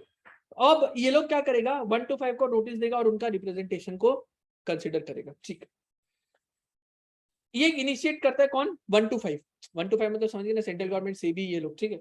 और यहाँ पर वॉलेंटरीली इनिशिएट करता है किस, कौन, कंपनी। और किसके पास इनिशिएट होता है, ओनली ट्रिब्यूनल, यहाँ कोर्ट और ट्रिब्यूनल दोनों इनिशिएट कर सकते हैं। कंडीशन क्या है, earlier account were prepare in fraudulent manner, सारा ये सत्यम, earlier account were prepared in a fraudulent manner, या फिर affairs of the company were mismanaged with doubt cast on the reliability of the fund। मतलब तुम क्या कर रहे हैं, बोर्ड ऑफ डायरेक्टर जाता काम कर रहा है, आईएलएफएस में इसकी टोपी उसके सर करते जा रहे हैं, तो तुमको फाइनेंशियल स्टेटमेंट का रिलायबिलिटी पे ही डाउट आ रहा है, तो ऐसा केस में फिर से टान के बना सकते हैं उस बैलेंस शीट, ठीक है। इसमें कब कर सकता है, जब फाइनेंशियल स्टेटमेंट 129 को कंप्लाई नहीं किया, यानी 129 का जो शुरू का 3 कंडीशन था, याद है ना, शेड्यूल 3 नहीं है, एएस का कंप्लायंस नहीं है, या मान लो तुम्हारा ट्रू एंड फेयर व्यू नहीं दे, तो ऐसा कुछ मान लो तुम्हारा एएस में कोई कंप्लायंस में गलती हो गई, तो तुमको खुद से ठीक करना है, तो तुम ट्रिब्यूनल के पास जाएगा और बोलेगा ए ट्रिब्यूनल तो ठीक करने देना रहे हो, हमारा गलती से एएस का कंप्लायंस छूट गया या हम ठीक से कंप्लाई नहीं किया। शेड्यूल 3 का अभी इस साल अमेंडमेंट आया, इस साल पहला बार जो फाइनेंशियल ईयर 21-22 का जो फाइनेंशियल अभी बन रहा है, ठीक है, उसमें एक इंपॉर्टेंट अमेंडमेंट आया था लास्ट ईयर शेड्यूल 3 में, तो हो सकता है कोई डालना छोड़ दिया, तो हो सकता है वो अमेंडमेंट डालने के लिए अब वो ट्रिब्यूनल के पास जाके बोले ट्रिब्यूनल से वॉलंटरी रिवाइज करने देना, कर सकता है कि नहीं, कर सकते, ठीक है। लेकिन उसका फिर डिटेल रीजन डिस्क्लोज करना होगा बोर्ड रिपोर्ट में कि हम लोग क्यों ट्रिब्यूनल के पास जाकर के वॉलंटरी रिवीजन कराया, तो हम ये बोलेगा कि भाई शेड्यूल 3 में कुछ अमेंडमेंट आया था, वो हमारा छूट गया, इस बार डिस्क्लोजर देना, तो हम वापस जाकर के फिर से फाइल करके वापस रिवाइज करना चाहता है अपना फाइनेंशियल स्टेटमेंट को, और फिर से इसको आरओसी के पास फाइल करना चाहता है, ठीक है। टाइम पीरियड, अब इसको 8 साल के पहले का तो बुक्स ऑफ अकाउंट्स को रखना ही नहीं होता है, तो टानेगा भी कितना, 8 साल से, लॉजिकल है। अच्छा, लेकिन अगर इन्वेस्टिगेशन ऑर्डर हुआ तो 8 साल से ज्यादा, ऑब्वियस सा बात है, बाइजू वाला बताता था कि बाइजू का इन्वेस्टिगेशन चल रहा है तो 8 साल से ज्यादा बुक्स ऑफ अकाउंट है। अब लास्ट में बाइजू में फ्रॉड निकल के आ गया, तो उसका जो बुक्स ऑफ अकाउंट टर्नेगा वो 8 साल से पहले से ही टर्नेगा ना, तो यहीं पे लिखा रीओपनिंग रिकास्टिंग कितना कर सकता है, 8 साल नॉर्मली। लेकिन अगर इन्वेस्टिगेशन ऑर्डर किया था तो 8 साल से ज्यादा बुक्स ऑफ अकाउंट्स को रखने बोलेगा, तो वो फिर 8 साल से पहले का भी टान के ठीक कर सकता है, ठीक है। और रिवीजन वॉलेंट्री रिवीजन कब कर सकता है? पिछला 3 फाइनेंशियल ईयर का ही कर सकता है। ठीक है, साल में एक ही बार कर सकते हैं, एक साल में ओनली। ऐसा नहीं है कि तुम्हारा मन हुआ, हर क्वार्टरली मन हो रहा है, अरे बोर्ड ऑफ डायरेक्टर बोला क्या कर रहे रे, बोर हो रहे थे, चलो तो ट्रिब्यूनल के बाद चलता है वॉलेंट्री रिवीजन करेगा, ठीक है ना। फिर 1 महीना बाद बोले अरे प्रथम क्या कर रहे, बोर हो रहे, चलो वॉलेंट्री रिवीजन करने चलते, टाइम पास करना है, कुछ तो काम मिले। ऐसा नहीं कर सकते, साल में एक ही बार। ठीक, फिर उसके बाद इतना कोई काम का बात नहीं है। खैर 130 131 हमारा इतना यहाँ पर होता है, ये मेन पॉइंट्स कवर करता है 130। आई होप 130 131 पूरा क्लियर है। ऑनलाइन में भी सबको क्लियर है? बोलो हाँ। अरे ऑनलाइन यस भैया। हाँ भैया क्लियर है। वेरी शाबाश शाबाश शाबाश शाबाश शाबाश। सुनो, यहाँ तक हो गया। उसके बाद आया नफरा, नेशनल फाइनेंशियल। बेटा 5 मिनट का ब्रेक चाहिए क्या? एसी उसी बंद करना है, कुछ करना है? हाँ तो फटाक से एसी बंद करना।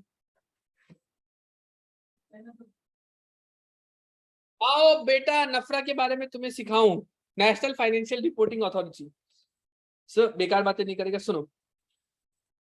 सेंट्रल गवर्नमेंट ये प्रोविजन को लेके आया था, ये इसलिए लेकर के आया था बेसिकली, अगर तुम देखो हमारे देश के अंदर, तुमको पता होगा ऑडिट करने के लिए स्टैंडर्ड ऑन ऑडिटिंग है। कई बच्चा लोग अभी हमारे साथ पढ़ भी रहे स्टैंडर्ड ऑन ऑडिटिंग, और अकाउंटिंग करने के लिए अकाउंटिंग स्टैंडर्ड्स है ना, वो भी हमारे साथ पढ़ रहे। Very good. और इंडियंस भी। ये सारा चीज इंडिया में कौन बनाता है बोलो, पता है? ये बना के सेंट्रल गवर्नमेंट को कौन बना के हेल्प करता है मालूम? हमारा institute of chartered accountants of India. ये सेंट्रल गवर्नमेंट को डायरेक्ट इसमें बना के हेल्प करता है। सेंट्रल गवर्नमेंट को बीच में ऐसा लगा, ठीक है, कि एक बीच का अथॉरिटी होना चाहिए कि आईसीआई इसको रिपोर्ट करेगा और ये सेंट्रल गवर्नमेंट को फिर अंदर करेगा। मतलब ये गवर्नमेंट रेगुलेटेड, आईसीआई तो वैसे एक प्राइवेट बॉडी। तो सेंट्रल गवर्नमेंट को लगा कि उनका खुद का एक ऑर्गेनाइजेशन, जैसे सेबी है, वो खुद का बनाया हुआ है सेबी गवर्नमेंट का, तो वो वैसा टाइप का एक बीच का अथॉरिटी होना चाहिए जो कि आईसीआई को भी रेगुलेट करे और जो डायरेक्टली बीच में काम करे। तो सरकार को लगा कि थोड़ा अपनापन आना चाहिए इसमें, तो ऐसे ही नाफ्टा का इंट्रोडक्शन कराया। ठीक है, तो ये क्या करता है बेसिकली, दुनिया में क्यों है, अकाउंटिंग ऑडिटिंग स्टैंडर्ड के बारे में बनाया। और कौन बनाता है इसको? Central government. ठीक, इसका काम क्या होता है? ये हेल्प करता है अकाउंटिंग और ऑडिटिंग पॉलिसी को फ्रेम करने में, ये एनफोर्स करता है, मॉनिटर करता है complying with auditing and accounting standards को, ये ओवरसी करता है quality of service of professional associated with compliance with such standard. ये माने कि क्या हुआ, ये किसको देखता है? सीए लोग का बेसिकली काम को चेक करता है और suggest measure required for improvement of quality of services. तो ये कुछ बातें भी बताते हैं कि भैया कैसे आप अपने क्वालिटी को इंप्रूव कर सकते हो। ठीक, कंपोजिशन ऑफ नाफ्रा, तो कितना? एक चेयरपर्सन होगा जो फुल टाइम होगा और मैक्सिमम 15 मेंबर्स हो सकता है। हर डिवीजन कौन प्रेसाइड करेगा? या तो चेयरपर्सन या कोई भी full time member authorised by the chairperson. ठीक है, ये लिखा हुआ है कि चेयरपर्सन जो है, जो फुल टाइम एम्प्लॉयमेंट में होगा, वो दूसरा ऑडिट फर्म के साथ एसोसिएट नहीं हो सकता। और कब तक? During the course of his employment in 2 years after the cessation of his employment. ठीक, इसके अलावा नाफ्रा का पावर्स, अब सुनो ना, नफरा को पावर ही नहीं दिया, नफरा को बना दिया, बोला बीच में हम लोग रेगुलेटरी अथॉरिटी को, उसको कोई पावर नहीं दिया, तो कोई इज्जत रहेगा क्या उसका? कोई इज्जत नहीं रहेगी, इसलिए उसको पावर दिया, भयानक पावर दे दिया। क्या दिया? देखो देखो ना, सिविल कोड का जितना पावर दे दिया, बाप रे बाप। उसमें क्या लिखा कि तुम किसी को बोल सकते हैं डिस्कवरी और production of books of accounts के लिए बोल सकते हैं कि लाओ एक बही खाता लेके आओ। तुम क्या कर सकते हैं? किसी को एनफोर्स करा सकता है attendance of the person and examine them on oath. Summon enforce करा सकता है ओथ पे, पता है ना, वो शपथ लेके जो खाता है। उसके बाद क्या? इंस्पेक्ट कोई भी books of accounts at Saini place, तो कोई भी बुक्स ऑफ अकाउंट्स को किधर भी जाके इंस्पेक्शन का पावर है। Issuing commission for examination of witness, इसका मतलब बढ़िया होता है। बच्चा लोग क्या समझते मालूम है? एक विटनेस आएगा तो उसको पैसा देगा, विटनेस आएगा उसको, विटनेस बुलाया कोर्ट, उसको कमीशन मतलब पैसा इशू करेगा। बोलो तो इसका क्या मतलब होता है? Issuing commission for examination of witness. Committee formation होती है। Very good, commission like oh commission मतलब कमिटी। वो सुना होगा ना, जब राम मंदिर का मुद्दा हुआ था तो उसको इंस्पेक्ट करने के लिए सुप्रीम कोर्ट ने कमीशन का गठन, कमीशन मतलब एक कमिटी का, जैसे वो सुना जे ईरानी कमिटी, जैसे ईरानी कमीशन, वैसा कोई कमीशन, प्लानिंग कमीशन है, सुना ना, वो ऐसा एक कमिटी बनाता है। वो कमीशन बेटा, कि कोई एग्जामिनेशन को विटनेस करने के लिए कमिटी बिठा सकता है, वो कमीशन पैसा नहीं देता है, चिंदी बात। ठीक है ना, तो ऐसा सिविल कोर्ट का पावर उसको दिया। उसके बाद क्या दिया देखो ना, अगर तुम चाहे तो तुम इन्वेस्टिगेट कर सकता है प्रोफेशनल और other misconduct committed by member of firm of chartered accountant. तो सीए अगर ऑडिट करते हुए कोई घपला किया तो उसके अगेंस्ट भी तुम इन्वेस्टिगेशन चालू कर सकते हो और तुम्हारे ऊपर एक्शन भी ले सकते हो। मालूम है, खतरनाक एक्शन लिया कि तुम क्या कर सकते हो, तुम एक्शन भी ले सकते हो, तुम पेनल्टी लगा सकते हैं सीए फर्म या सीए के ऊपर, तुम उसको डिबार कर सकते हैं from being appointed as auditor या इंटरनल ऑडिटर या टेकिंग एनी वैल्यूएशन या अंडरटेकिंग एनी ऑडिट। तुम उसको पेनल्टी लगा सकते हो, उसका डीबार कर सकते हो, उसको मना कर सकते हैं, कोई ऑडिट विडिट नहीं लेगा, इंटरनल ऑडिट नहीं लेगा, वैल्यूएशन का काम नहीं करेगा। ये क्या काम कर सकता है? नफरा। तो नफरा इन्वेस्टिगेट भी कर सकते हैं, नफरा पनिशमेंट भी। तो अगर नफरा ने ऐसा कोई उलझुल ऑर्डर दिया तो नफरा का ऑर्डर में अपील भी फाइल कर सकता है, किसके पास जाके? HCLAT के पास जाके। नफरा का सेक्शन खत्म हो गया, ठीक है, सिंपल है। आगे बढ़े 134, बढ़े आगे, बोलो हाँ। फाइनेंशियल स्टेटमेंट बोर्ड रिपोर्ट चिंदी, इसमें दो ही बात इंपॉर्टेंट है। फाइनेंशियल स्टेटमेंट को साइन कौन करता है, बोर्ड रिपोर्ट को साइन कौन करता है? तो पहले तो फाइनेंशियल स्टेटमेंट को कौन साइन करता है? देखो, financial statement including consolidated financial statement will be approved by कौन? Chairperson of the company where is authorised by the board और by two directors of one shall be the managing director. तो कौन करेगा सबसे पहले? अगर चेयरपर्सन ऑथराइज है तो, जैसे मुकेश अंबानी चेयरपर्सन है रिलायंस इंडस्ट्री का, अगर वो ऑथराइज है तो वो साइन करेगा। और अगर वो ऑथराइज नहीं है तो फिर टू डायरेक्टर, जिसमें से कौन सा? Out of which one shall B MD, ठीक है। उसके अलावा कौन करेगा? CEO कंपनी का। उसके अलावा कौन करेगा? CFO। उसके अलावा कौन करेगा? Company secretary. तो ये 4 लोग फाइनेंशियल स्टेटमेंट को साइन करेंगे, ठीक। और अगर 1% कंपनी है, एकला चौलबेन, जिसमें सिर्फ एक ही डायरेक्टर है, तो फिर वो डायरेक्टर साइन करेगा और उसके बाद सबमिट करेगा ऑडिट रिपोर्ट। प्लीज नोट, सबसे पहले ऑर्डर क्या होता है? अब बच्चा लोग को पूछता है, बच्चा बताओ, सबसे पहले 3 काम होते हैं ना। फाइनेंशियल स्टेटमेंट बनता है, ऑडिट रिपोर्ट बनता है, बोर्ड रिपोर्ट बनता है। इसमें सबसे पहला काम कौन सा होता है? सबसे पहले क्या होता है? फाइनेंशियल स्टेटमेंट बनता है, फिर कौन? फिर ऑडिटर रिपोर्ट बनता है, फिर बोर्ड रिपोर्ट। अरे सुनो ना, पहले फाइनेंशियल स्टेटमेंट बनते हैं, मैनेजमेंट फाइनेंशियल स्टेटमेंट बना के ऑडिटर को देता है कि भाई अब तुम ऑडिट कर लो। फिर ऑडिटर ऑडिट करके अपना ऑडिट रिपोर्ट इशू करता है। फिर ऑडिट रिपोर्ट के अंदर मान लो कोई क्वालिफिकेशन है, कोई मॉडिफिकेशन है, तो उसको बोर्ड ऑफ डायरेक्टर अपना रिपोर्ट में समझाता है कि ये क्यों क्वालिफिकेशन है। तो सबसे तीसरा में ये बनेगा ना, इसके पहले ही कैसे बन जाएगा? समझा? तो ये सीक्वेंसिंग होता है। पहले फाइनेंशियल बनता है तो सबसे पहले फाइनेंशियल स्टेटमेंट को बनता है। तो यहाँ पर ये लिखा 1% अगर कंपनी है तो खाली एक ही डायरेक्टर करेगा, 1 डायरेक्टर करेगा, और 1 डायरेक्टर इसको ऑनवर्ड आगे भेज देगा किसको? ऑडिटर को, कि अब तुम ऑडिट करो जितना ऑडिट करना है, ठीक है ना। लो यहाँ पर ये लिखा in case of 1% for submission to auditor for his report thereon, ठीक है। तो सबसे पहले फाइनेंशियल स्टेटमेंट बनता है और साइन होता है। कौन कौन साइन करता है? अगर कंपनी है, नॉर्मल कंपनी है, तो चेयरपर्सन वेयर इज ऑथराइज्ड, अगर नहीं है तो फिर MD या 2 director out of which one shall B MD, CEO, फिर उसके बाद CS और लास्ट में CFO, CEO, CFO और CS, ठीक। अगर 1% कंपनी है तो 1 डायरेक्टर, अगर 1% कंपनी विद 1 डायरेक्टर है तो वो 1 डायरेक्टर साइन करके ऑडिटर को फॉरवर्ड कर देगा फॉर हिज रिपोर्ट, तो ऑडिटर रिपोर्ट बनाने के लिए, ठीक। उसके बाद सर बोर्ड रिपोर्ट को कौन साइन करता है? सबसे पहले फाइनेंशियल बन के ऑडिटर के पास गया, ऑडिटर अपना रिपोर्ट, ऑडिट रिपोर्ट पे तो ऑडिटर अपना साइन करेगा उसका फॉर्म। बोर्ड रिपोर्ट फिर जब बनेगा उस पे कौन दस्तखत करेगा? तो लिखा देखो ना, chairperson of the company if is authorised by the board, where he is not so authorized it shall be signed by at least 2 director, one shall be the managing director or by director where there is 1 director। तो क्या लगता है अगर हम बोले financial statement को कौन कौन साइन करेगा? तो बोला चेयरपर्सन इफ ऑथराइज्ड, या फिर अगर ये नॉट ऑथराइज्ड इफ नॉट तो फिर 2 डायरेक्टर 1 MD। बोर्ड रिपोर्ट में कौन साइन करेगा? सिर्फ इतना ही बोले, कॉपी पेस्ट, क्योंकि बोर्ड रिपोर्ट में सिर्फ बोर्ड कर देगा, लेकिन फाइनेंशियल स्टेटमेंट में तो CFO भी तो ना, फाइनेंस का हेड है वो, CEO, CS, इसका भी साइन रहेगा। MCQ के लिए अच्छा क्वेश्चन, MCQ के लिए अच्छा, कि फाइनेंशियल स्टेटमेंट को ये लोग साइन करते हैं और बोर्ड रिपोर्ट को कौन साइन करेगा? सिर्फ ये वाला फर्स्ट वाला, ठीक। गुड, वेरी गुड, आगे बढ़ते हैं। ये साइनिंग का बात हो गया, दस्तखत कौन मारते हैं, ठीक है।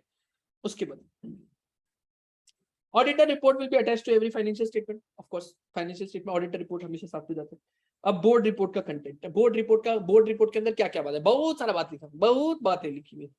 पहला लिखा हुआ है, ये तो सेक्शन 92 के साथ कराएगा, इसको हम अभी पेंडिंग करते हैं। 92 के साथ इसमें अमेंडमेंट भी आया था, बहुत अच्छे से डिस्कस कराएगा कब? चैप्टर 7 जब पढ़ेगा, ठीक है सर।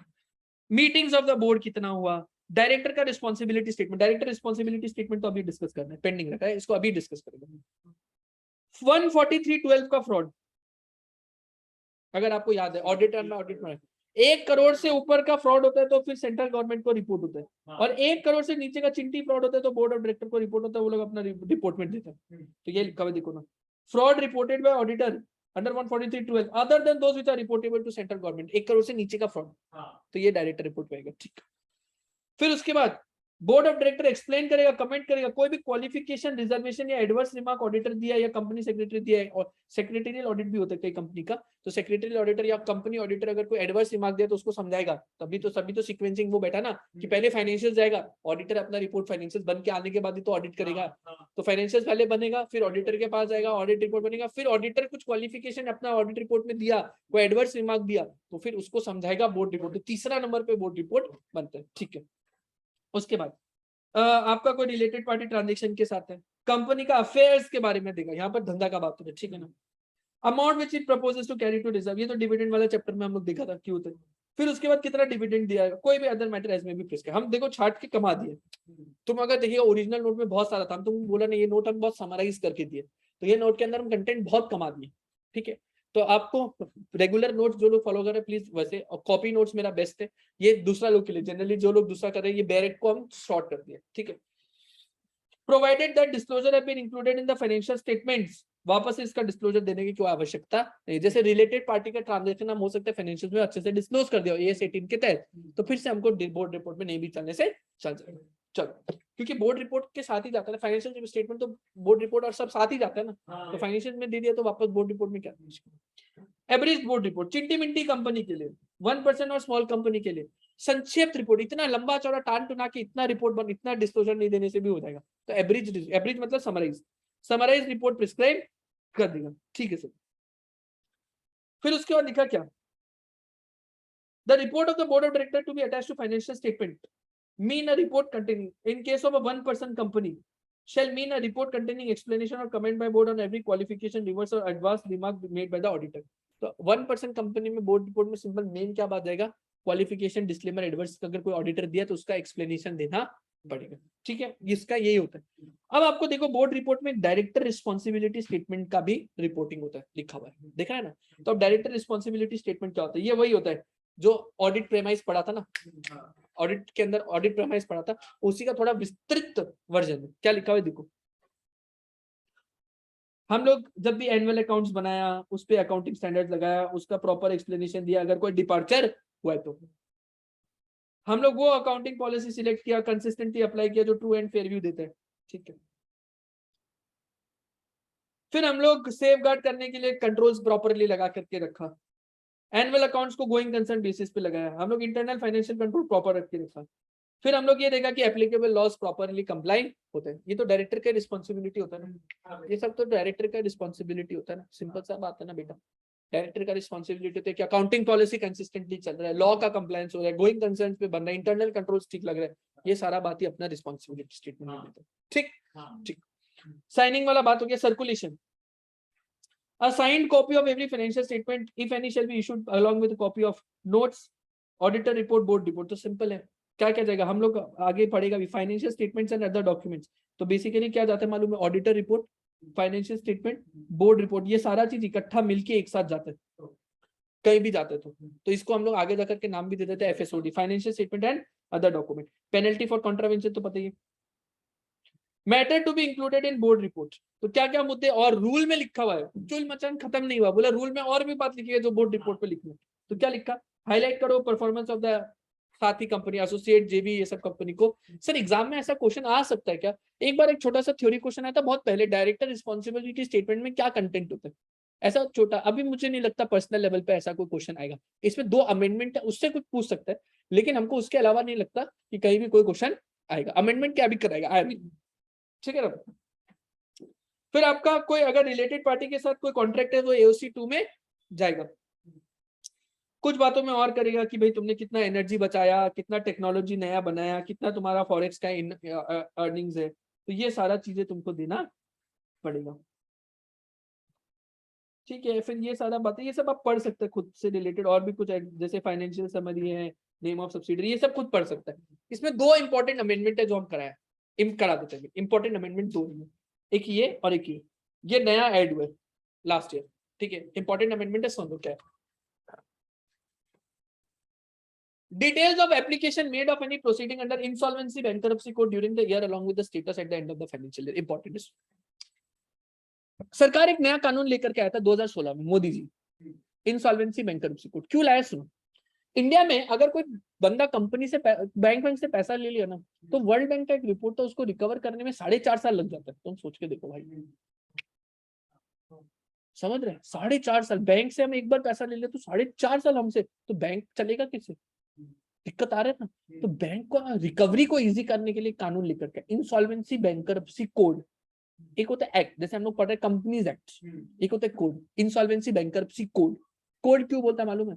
क्योंकि सारा एक्ट को बाईपास करता है। मतलब इससे पहले ना इंडिया में बहुत सारा कानून था जो इंसॉल्वेंसी पे डील करता, मतलब पैसा रिकवरी पे डील, जैसे सरफेजिया बोल के कानून, securitisation and reconstruction of financial asset and enforcement of security interest act, ऐसा करके बहुत सारा कानून था। तो अब सारा कानून में कंपनीज एक्ट था, कॉन्ट्राडिक्ट करता था एक दूसरे से, तो आईबीसी को लेके आया।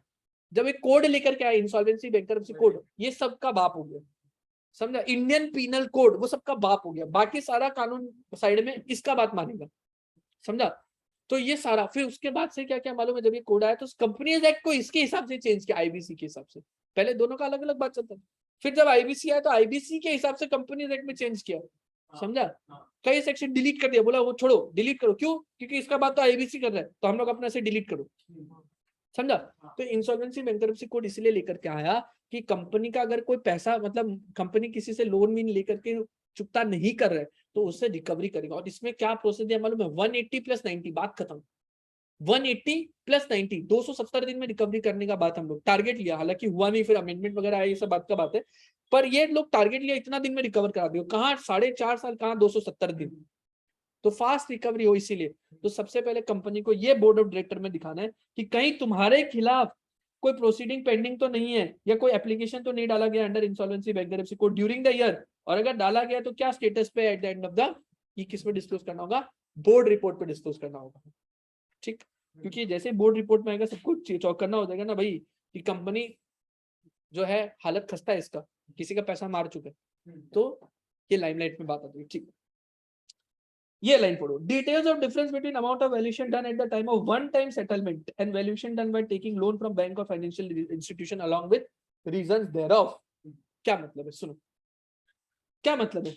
Difference of valuation between difference between the amount of valuation done at the time of one time settlement and valuation done while taking loan from bank or financial institution along with the reasons thereof। क्या मतलब हुआ? Difference क्या हुआ? इनकी बात पूरे lump sum के निकलता उस टाइम का वैल्यूएशन और लॉन्ग टर्म में जब टेक्निकल करेगा, मान लो एक कंपनी है जिंकफिशर लिमिटेड, जिंकफिशर लिमिटेड, ये एसबीआई से लोन लिया, ठीक? लोन लिया 100 करोड़ का। कब लिया? एक जिंकफिशर बोलते हैं, लोगों का चेहरा पे स्माइल आ गया, कैसी बातें करते, ठीक? 100 करोड़ का लोन लिया, और ये जिंकफिशर लिमिटेड अपना कोई प्रॉपर्टी है, तो लेट्स से 100 करोड़ का ये गिरवी रखा जाए, ठीक है? अब मान लो 5 साल बाद जब इसका पेमेंट नहीं कर पा रहा था ये, तो बैंक जो है इसका वसूली करने लिया, और बैंक बोला कि हम लोग एक काम करेगा, वन टाइम सेटलमेंट कराएगा तुमसे। अब तुम्हारा डेट बहुत ज्यादा हो गया, लेट्स से डेट 100 करोड़ का बढ़ के डेट 150 करोड़ हो गया, और बैंक बोला वन टाइम सेटलमेंट करवाएगा। वन टाइम सेटलमेंट करने के लिए कुछ हिस्सा ये प्रॉपर्टी बेच के भी रिकवर करेगा। अब लेट्स से जब प्रॉपर्टी बेचने के लिए गया, तो ये प्रॉपर्टी का वैल्यूएशन निकल करके आया 30 करोड़ रुपया। ओ माय गॉड, 30 करोड़ रुपया प्रॉपर्टी का वैल्यूएशन हो गया। अब ये प्रॉपर्टी का वैल्यूएशन 30 करोड़ दो कारण की वजह से हो सकता है। पहला, रियल एस्टेट का मार्केट में गिरावट आया, और इसी कारण इसका ओवरऑल मार्केट वैल्यू ही कम गया, ठीक है? दूसरा, इसका ऊपर ये वाला केस के टाइम में ओवर वैल्यूएशन किया था eight the time of issue. ये 90% केसेस में होता था और है, ये सिर्फ मात्र 5 से 10% केस में, इतना गिरता नहीं है। तो इसीलिए लॉ बोला कि डायरेक्टर तुमको समझाना होगा, रे छोटा आदमी, तुमको समझाना होगा कि ये 100 करोड़ का 30 करोड़ कैसे हो गया। अब देखो, details of difference between the amount of valuation done at the time of one time settlement and valuation done while taking loan. तो यहाँ पर था 30 करोड़ और यहाँ पर था कितना, 100 करोड़। 70 करोड़ का जो डिफरेंस है इसको समझाना, ठीक है, along with the reasons thereof. 70 crore का डिफरेंस क्यों आया? अगर रियल एस्टेट में नीचे आया, रियल एस्टेट डाउन गया, तो भी इतना डाउन नहीं होता, तो तुम दे देना ना, कोई बात नहीं कि रियल एस्टेट का मार्केट डाउन हो गया जिसकी वजह से मार्केट वैल्यू डाउन हो गया। लेकिन अगर तुम कोई ओवर वैल्यूएशन किया तो तुमको समझाना पड़ेगा अच्छा से, कि छोटा आदमी क्यों ओवर वैल्यूएट किया, तो बैंक को चुना लग रहा है इससे। करवाता है वो है, लेकिन यहाँ पर कंपनी के ऊपर भी रिस्पॉन्सिबिलिटी डालते हैं, ठीक है ना। तो ये उसके लिए आया बेसिकली। सर एवरेज रिपोर्ट के अंदर मैंने तुमको बताया था 1% और स्मॉल कंपनी को समराइज करना है, तो बेटा कुछ नहीं है, ये जो डिटेल था ना, बाकी कंपनी को डिटेल करना है, उसी में से उठा करके कुछ पॉइंट समराइज में डाल दिया, उसी में से कुछ पॉइंट उठा करके समराइज में डाल दिया। अरे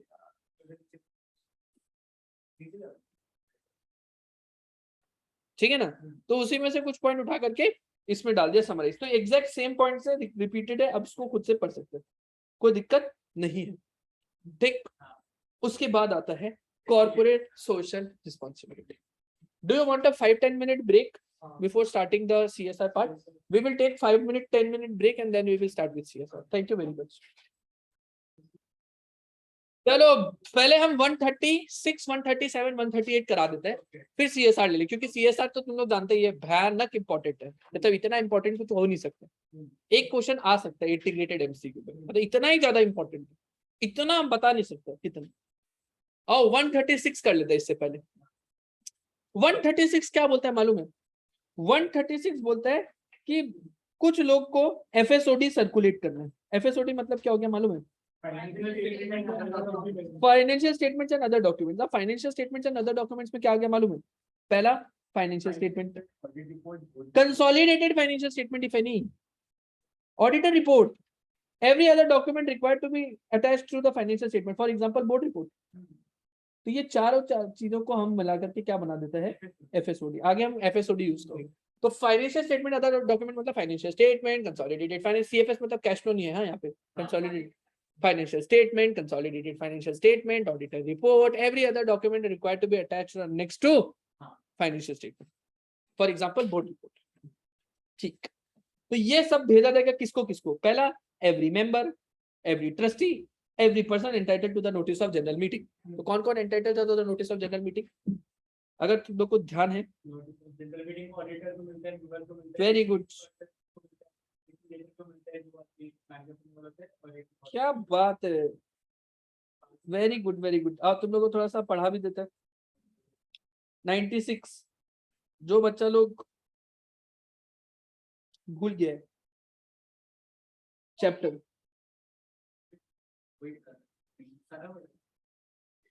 आओ बच्चों तुम्हें दिखाऊं। 101 सेक्शन किसको देना है, इसमें पढ़ाया था ना, क्या देना है, कब देना है, किसको देना है? हर डायरेक्टर को, हर मेंबर को, ऑडिटर को, legal representative of deceased member, transfer transmission का, official assignee of insolvent member, ये 5 लोग को देना होता है। तो ये 5 लोग को क्या जाएगा? FSOD भी जाएगा। Every person entitled to notice of general meeting, तो ये 5 लोग को FSOD भी जाएगा। सर मेंबर तो यहाँ लिख दे, हाँ मेंबर रिपीट हो कोई बात थोड़ी ना, तो दिक्कत, ठीक है। चलो कब तक जाएगा? 21 clear days before the meeting, ये भी सिंपल है। सर इसके पहले ना शॉर्टर नोटिस का भी कंसेप्ट, शॉर्टर नोटिस का भी, AGM का अलग, EGM का अलग, याद है तुमको? लेकिन यहाँ पे हम लोग EGM वाला कंसेप्ट को लगाया। क्या अगर कंपनी है तो क्या मेजॉरिटी इन नंबर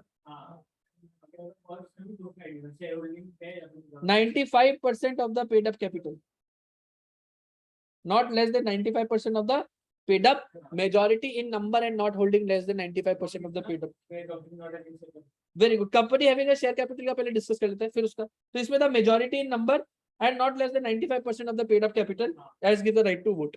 तो हम इसको समझा देते हैं यहाँ पे, हालांकि हम चैप्टर 7 में वापस समझाएगा, पर फिर भी थोड़ा सा यहाँ समझा देते हैं।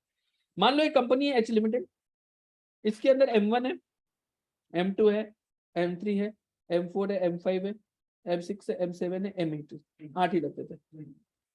इसके पास 40% शेयर कैपिटल है, इसके पास मान लो 10% शेयर कैपिटल है, इसके पास 5% है, इसके पास 20% है, कितना होगा?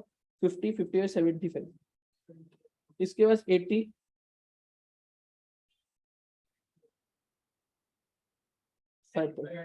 ठीक है।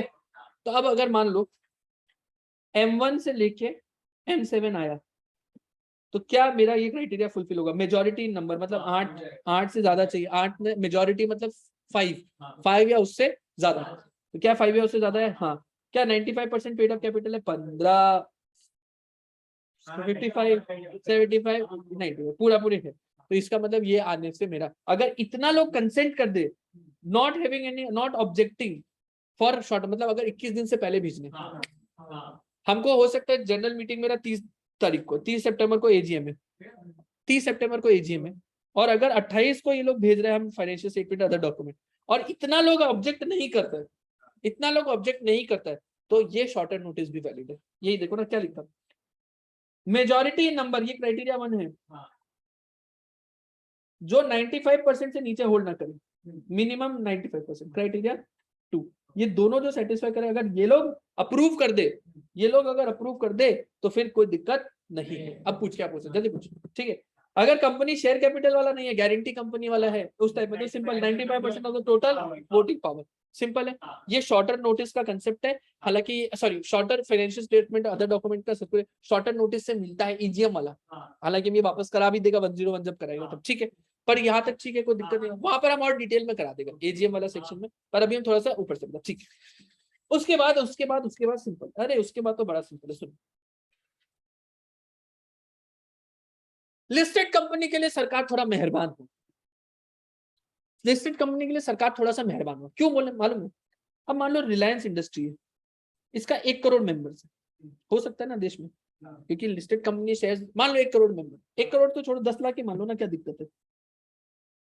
और इसका एक एनुअल रिपोर्ट 500 पेज का बनता है, तुम सोचो 500 पेज का पूरा रिपोर्ट बना के 10 लाख को अगर फिजिकली सर्कुलेट कराने बोल देगा तो फिर कितना दिक्कत होगा, समझ रहे ना? तो भाई कितना खर्चा आएगा इसको, और कोई पढ़ता भी नहीं, तो तुम बताओ बेटा 500 पेज का पोथी आएगा, तुम मेंबर पढ़ेगा उसका? 500 हम अपना किताब पढ़ ले 50 पेज को, वही बड़ा बात है, 500 पेज का घंटे नहीं पढ़े। वेरी गुड, चलो तो क्या लिखा, अगर कोई लिस्टेड कंपनी है उसका दुविधा को हम लोग दिल से मानेगा, कि अगर उसका दर्द को हम लोग समझेगा, और उसमें लिखा हुआ है कि ये मान लिया जाएगा, डीमिंग प्रोविजन है, लॉ का डीमिंग प्रोविजन कुछ लूपहोल को प्लग करने आता है वैसे तो, पर यहाँ पर किसी को मदद करने जाएगा, ये तुमका मान लेगा कि ये प्रोविजन कंप्लाइड है। कब? अगर तुमने एक स्टेटमेंट भेजा containing salient features of such document in prescribe form, तो एक फॉर्म बनाया सरकार, एक फॉर्म बनाया, नाम लिखा था नीचे देखो, रूल 10 AOC 3, और अगर इंडियस लगता है तो AOC 3, हर लिस्टेड कंपनी को इंडियस लगने लग गया, तो रिलायंस कौन सा में बनेगा, रिलायंस को बोला कि तुम एक फॉर्म बना लो AOC 3A, इसका नाम दे दिया statement containing such salient features of, statement containing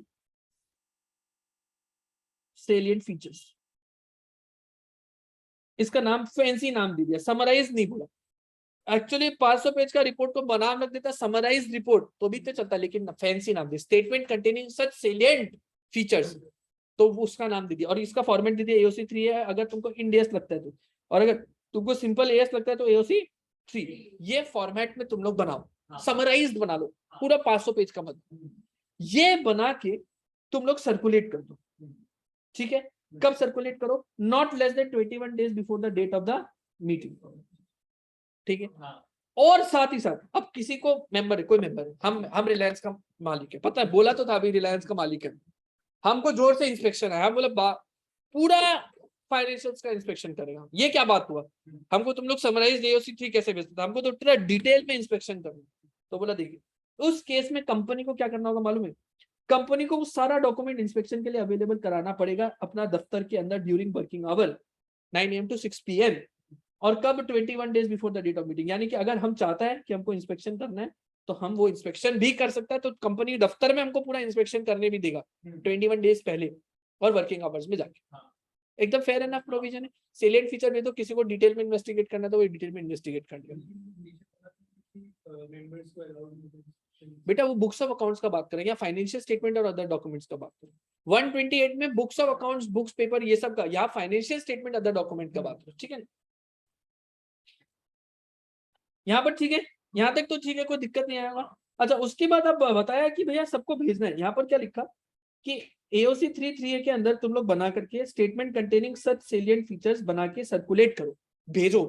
कैसे भेजो ये बात भी रूल में लिखा, कैसे भेजना है, कैसे भेजना है ये बात भी कहाँ लिखा? रूल 11 में लिखा, कैसे भेजना लिखा। देखो क्या लिखा, अगर तुम्हारा कंपनी लिस्टेड है या ऐसा कंपनी है जिसका net worth 1 crore and turnover more than 10 crore, तो क्या बोला, किसके लिए लगाया सर्कुलेशन का तरीका? लिस्टेड कंपनी या फिर अनलिस्टेड कंपनी है, अनलिस्टेड कंपनी है जिसका जिसका net worth 1 crore and turnover greater than 10 crore.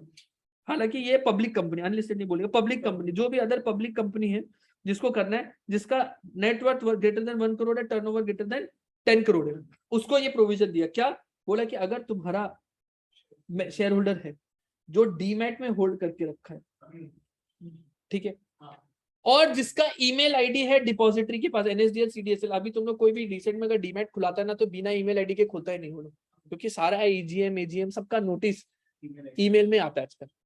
तो ईमेल तो सबके पास होता है ना आजकल, ठीक है ना। कोई भी तुम आज बोलेगा मेरे पास ईमेल नहीं, हंस दिखाते, समझा ना, हंस दिखा आदमी। तो बोला कि जिसके पास ईमेल है डिपॉजिटरी से रजिस्टर्ड, उसको किसमें भेज देना, ईमेल में, जिसका ईमेल रजिस्टर्ड है विद डिपॉजिटरी, प्लस जो क्या कर रखा है, इलेक्ट्रॉनिक मोड में होल्ड कर रखा है, इलेक्ट्रॉनिक मोड में शेयर्स होल्ड डीमैट करा के रखा है। कई लोग होते हैं जो फिजिकल शेयर्स होल्ड करके रखते हैं। अपना क्लास में तेरा था शायद, रिलायंस का शेयर्स, एक बच्चा है उसका घर पे पेरेंट ग्रैंड पेरेंट के टाइम का कुछ शेयर लिया होगा फिजिकल फॉर्म में, रिलायंस का फिजिकल फॉर्म में पड़ा, उसने डीमैट नहीं कराया, नहीं कराया तो नहीं कराया। तो ऐसा केस में अगर किसी ने ऐसा है अदर देन डीमैटेरियलाइज्ड फॉर्म में, यानी कि फिजिकल फॉर्म में सर्टिफिकेट होल्ड करके रखा है फिजिकल फॉर्म में, तो तुमसे क्या करेगा मालूम है, तुमसे कंसेंट ले लिया जाएगा कि क्या तुम कम्युनिकेशन इलेक्ट्रॉनिक मोड में रिसीव करने के लिए रेडी हो, तो बोलेगा हाँ रेडी है, तो फिर तुमको भी ईमेल पे ही भेज दिया जाएगा।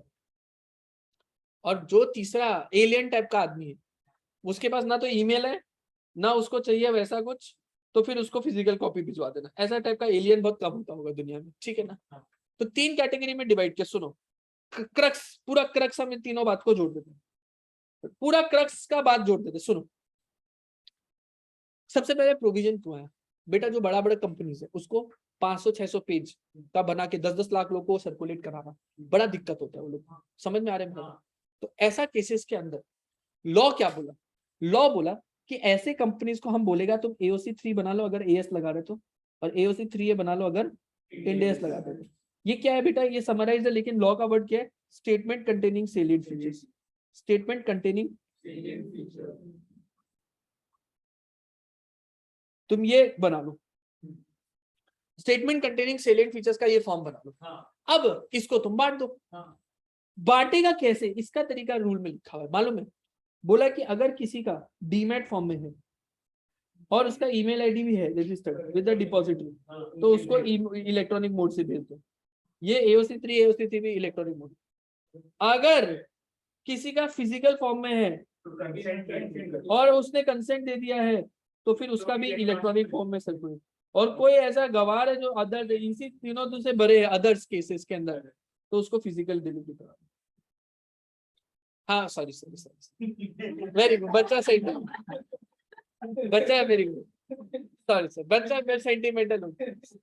बेटा कोई भोले व्यक्ति, मैं एम एक्सट्रीमली सॉरी, अभी किसी का हो सकता है कि घर पे एम एक्सट्रीमली सॉरी, ऐसा मेरा वो मतलब नहीं था। वेरी गुड, मैं मजाक में बोला था, ठीक है। बातें घटनाएं काल्पनिक वास्तविक जीवन से कोई लेना देना, ठीक है। मैं मस्ती मजाक में, प्लीज दिल पे ना लीजिए। मैं मेरे खुद के में कई शेयर फिजिकल है, क्या दिक्कत है, कोई दिक्कत थोड़ी ना है। मैंने भी नहीं दिया ईमेल से कंसेंट, मैं भी खुद तीसरे कैटेगरी में, क्या दिक्कत है इसमें, ठीक है। तो आई होप यार ये समझ में आ गया रूल 10 और ये सर्कुलर। हाँ चलो, ओ थैंक गॉड बच गए। अच्छा यहाँ तक हो गया। लिस्टेड कंपनी को बोला कि तुम लोग अपना financial statements including consolidated financial अपना वेबसाइट में भी डाल देना, तुम लोग का जो होगा। और ITC का तो तुम लोग को डाउनलोड करके दिखाया था ना बीच में कोई काम से, तो ITC का तुम लोग को डाउनलोड करके दिखाया था, तो कहाँ से डाउनलोड किया था, हमारे घर में नहीं आया था, वेबसाइट से डाउनलोड किया था, ठीक है ना। तो वेबसाइट में भी डाल देना सारा चीज को अच्छे से डिटेल में, वेबसाइट में तो हर कंपनी का सब कुछ मिल जाएगा, ठीक है। चलो यहाँ तक ठीक है। अब समझो ये एक बाद में लाया था, मतलब जो शुरू में जब लॉ बना था तब नहीं था, कुछ चीजें ऐड करी थी। समझो क्या था, ये रिसेंट अमेंडमेंट नहीं है, हो गया 4-5 साल हो गया इस अमेंडमेंट को, एक एक करके समझाता। सुनो पहला सेक्शन क्या था, देखो एवरी लिस्टेड, ब्लैक से दिख रहा है तुम लोगों को, yellow, every listed company, yellow गाढ़ा नहीं है यार, मजा नहीं आता, ग्रीन बोल दिया बच्चा, चलो every listed company having subsidiary और सब्सिडरीज, लिखा separate audited accounts in respect of each of the subsidiary on its website if any. समझा? मतलब क्या बोला मालूम? इन्फोसिस का I1, S1, S2 करके 10 सब्सिडरी है, तो उसका क्या बोला, सब लिस्टेड कंपनी को जिसका सब्सिडरी है सेपरेट ऑडिटेड अकाउंट देना होगा इन रिस्पेक्ट ऑफ ईच अपने वेबसाइट के अंदर। मतलब S1 का भी सेपरेट अकाउंट डालो, इसका भी ऑडिटेड अकाउंट डालो, सबका ऑडिटेड, इसका सबका है ऑडिटेड। ठीक है, तो ये सेक्शन लिख के डाल दिया। अब कुछ प्रैक्टिकली प्रॉब्लम आने लग गया कंपनी को, प्रैक्टिकल बता रहा हूं, बाद में कुछ अमेंडमेंट किया था इसमें, पहले नहीं था, इसके नीचे वाला पार्ट नहीं था पहले, बाद में अमेंडमेंट करके डाल। कंपनीज को प्रैक्टिकली दिक्कत आ रहा था, क्या दिक्कत आता मालूम है? ये S1 सब्सिडरी जो इन्फोसिस का, ये यूरोप का कोई देश में है, यूरोप का कोई देश में, ठीक है। अब उस देश के अंदर, हमारे देश के अंदर तो तुमको पता है कि 1 रुपया का ट्रांजेक्शन नहीं होता कंपनी के अंदर, फिर भी ऑडिट कराना मैंडेटरी होता है, पढ़ा था ना हम, बताया हुआ 1 रुपया का ट्रांजेक्शन नहीं होगा तो भी ऑडिट कराना। तो लेकिन बाहर का विदेश में ऐसा नहीं होता, विदेशों में एग्जेम्पशन दिया है, हमारे देश में भी एग्जेम्पशन लाने का बात अभी कर रहा है मिनिस्ट्री, ठीक है, सोच रहा है कि कुछ कंपनी को एग्जेम्प्ट करेगा, सोच रहा है अभी। विदेशों में कई इम्प्लीमेंट हो गया, विदेशों में कई देशों में एग्जेम्पशन है कि इतना हुआ तो ऑडिट नहीं कराना। तो बोला कि मेरा ये सब्सिडरी यूरोप का किसी देश में है, इसको ऑडिट का रिक्वायरमेंट है ही नहीं, लेकिन तुम ऐसा कानून बना दिया कि हर सब्सिडरी का सेपरेट, वो भी ऑडिटेड अकाउंट्स देना होगा। तो तुम्हारा इस प्रोविजन को कंप्लाई करने के हम S1 को ऑडिट कराएंगे, क्यों खर्चा करेगा फालतू का, वो देश का सब्सिडरी, हमको जरूरत ही नहीं हमको ऑडिट कराने का। बात समझ में आ रहा है? तो क्या लिखा है यहाँ पर देखो, अमेंडमेंट डाला फिर 2017 में, ये कंपनीज 2018 में आया था कंपनीज अमेंडमेंट एक्ट 17 में, ये अमेंडमेंट किया था। क्या डाला कि कोई भी लिस्टेड कंपनी जिसका सब्सिडरी है incorporated outside India, here in refer to as foreign subsidiary, तो ये क्या है मेरा फॉरेन सब्सिडरी, बोलो हाँ कि हाँ, ये मेरा क्या है फॉरेन सब्सिडरी। तो ऐसा कोई भी फॉरेन सब्सिडरी अगर मेरा है, ठीक है, तो ऐसा केस के अंदर अगर foreign subsidiary is not required to get its financial statement audited under any law of that country of its incorporation, and which does not get the financial statement audited, the holding listed company may place such unaudited financial statement on its website। मतलब क्या बोला मालूम है कि अगर मान लो ये S1 है, इसको ऑडिट का रिक्वायरमेंट नहीं है as per the laws of that country of its incorporation, तो फिर ये अपना वेबसाइट में, जो इन्फोसिस है वो अपना वेबसाइट में अनऑडिटेड फाइनेंशियल डाल देगा, किसका, ऑफ S1, चलेगा, कोई दिक्कत नहीं हम लोग को, ठीक। और अगर वो इंग्लिश से बाहर का है, मान लो S3, ये एक S10 है, ये चाइना में लिखा हुआ है, चाइना का सब्सिडरी है। अब चाइना में थोड़ा अंग्रेजी कम समझ आता है लोगों को, तो वहां का लैंग्वेज के हिसाब से हम ऐसा कुछ लैंग्वेज में घटिया, मतलब ऐसी बातें देखते, ठीक है, जूम में क्लासेस है, कोई दिक्कत थोड़ी ना, बढ़िया देश है, ऐसी भाषा में हमने लिख के फाइनेंशियल्स बना के रख दिया, डरता है क्या थोड़ी ना, ठीक है ना। तो अब ऐसा भाषा में हम लोग वेबसाइट में डाल दिया, बोलो तुमको क्या समझ में आएगा, इन्फोसिस S10 को ऐसा भाषा में वेबसाइट में डाल दी, क्या समझ में आएगा? तो वेरी गुड, बच्चा कह रहा है कुछ भी समझ में नहीं आएगा।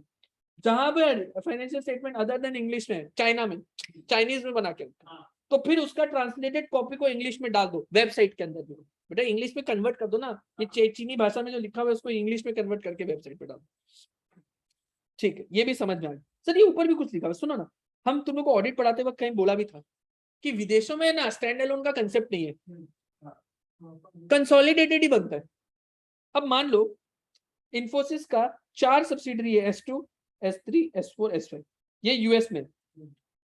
अब यूएसए में क्या करता है, ये सारा कंपनी कंसोलिडेटेड ही बनाते हैं एक साथ, तो क्या लिखा देखो, where such foreign subsidiary is statutorily required to prepare consolidated financial statement under law of country of its incorporation, the requirement of this proviso shall be met if consolidated financial subsidiary of that foreign subsidiary is placed on the website of the listed company। मतलब ये लोग का देश में हम बोला ना foreign standalone बनाने का कंसेप्ट नहीं, अब ये मान लो कंसोलिडेटेड फाइनेंशियल ही बनाते हैं S2 का S5 से, तो बोला कोई बात नहीं, फिर तुमको अलग अलग सेपरेट ऑडिटेड नहीं डालना, तुम इसका स्टैंडर्ड कंसोलिडेटेड फाइनेंशियल ही डाल दो, जी। कौन सा, अरे S2, S3, S5, S4 हम बोला ना, विदेशों में स्टैंड अलोन बनाने का कंसेप्ट नहीं, विदेशों में कंसोलिडेटेड ही बनता है फाइनेंशियल। अब इन्फोसिस का 4 सब्सिडरी है, S2, S3, S4, S5, ये चारों यूएस में। अब ये लोग का लॉज बोल दिया एक साथ इकट्ठा बना के डाल दो, चल देगा, कंसोलिडेटेड फाइनेंशियल बन, तो ये लोग अलग अलग से बनाया ही नहीं, S2, S3, S4, S5 बनाया नहीं, ये लोग बनाए ऐसा बाय डिफॉल्ट, कैसा कंसोलिडेटेड। ठीक, तो अब यहाँ पर ये लिखा हुआ है कि अगर ये सिर्फ लॉज ऑफ कंट्री उस where such foreign subsidiary is statutorily required to prepare consolidated financials under law of country of its incorporation, तो it will be sufficient requirement अगर वो कंसोलिडेटेड फाइनेंशियल सब्सिडरी स्टेटमेंट को ही वेबसाइट पे डाल दे। मेरा बात समझ में आ रहा है? तुम आगे बढ़ो फटाफट। ठीक है, तो ये फॉरेन सब्सिडरी का कंसोलिडेटेड फाइनेंशियल्स को ही अगर उठ के करा जाए तो चल फटाफट। ठीक है ना? ठीक है, उसके बाद ये हो गया, ये सेक्शन का कंप्लीट हो गया, कोई दिक्कत नहीं है इसमें, तो कुछ बताना सारा हो गया। इंस्पेक्शन कभी भी कर सकता है रजिस्टर्ड ऑफिस में during the business hour. Punishment self statement containing salient feature AOC 3 ये समझा दिया, ये समझा दिया, हो गया। 136 हो गया मेरा पूरा खत्म।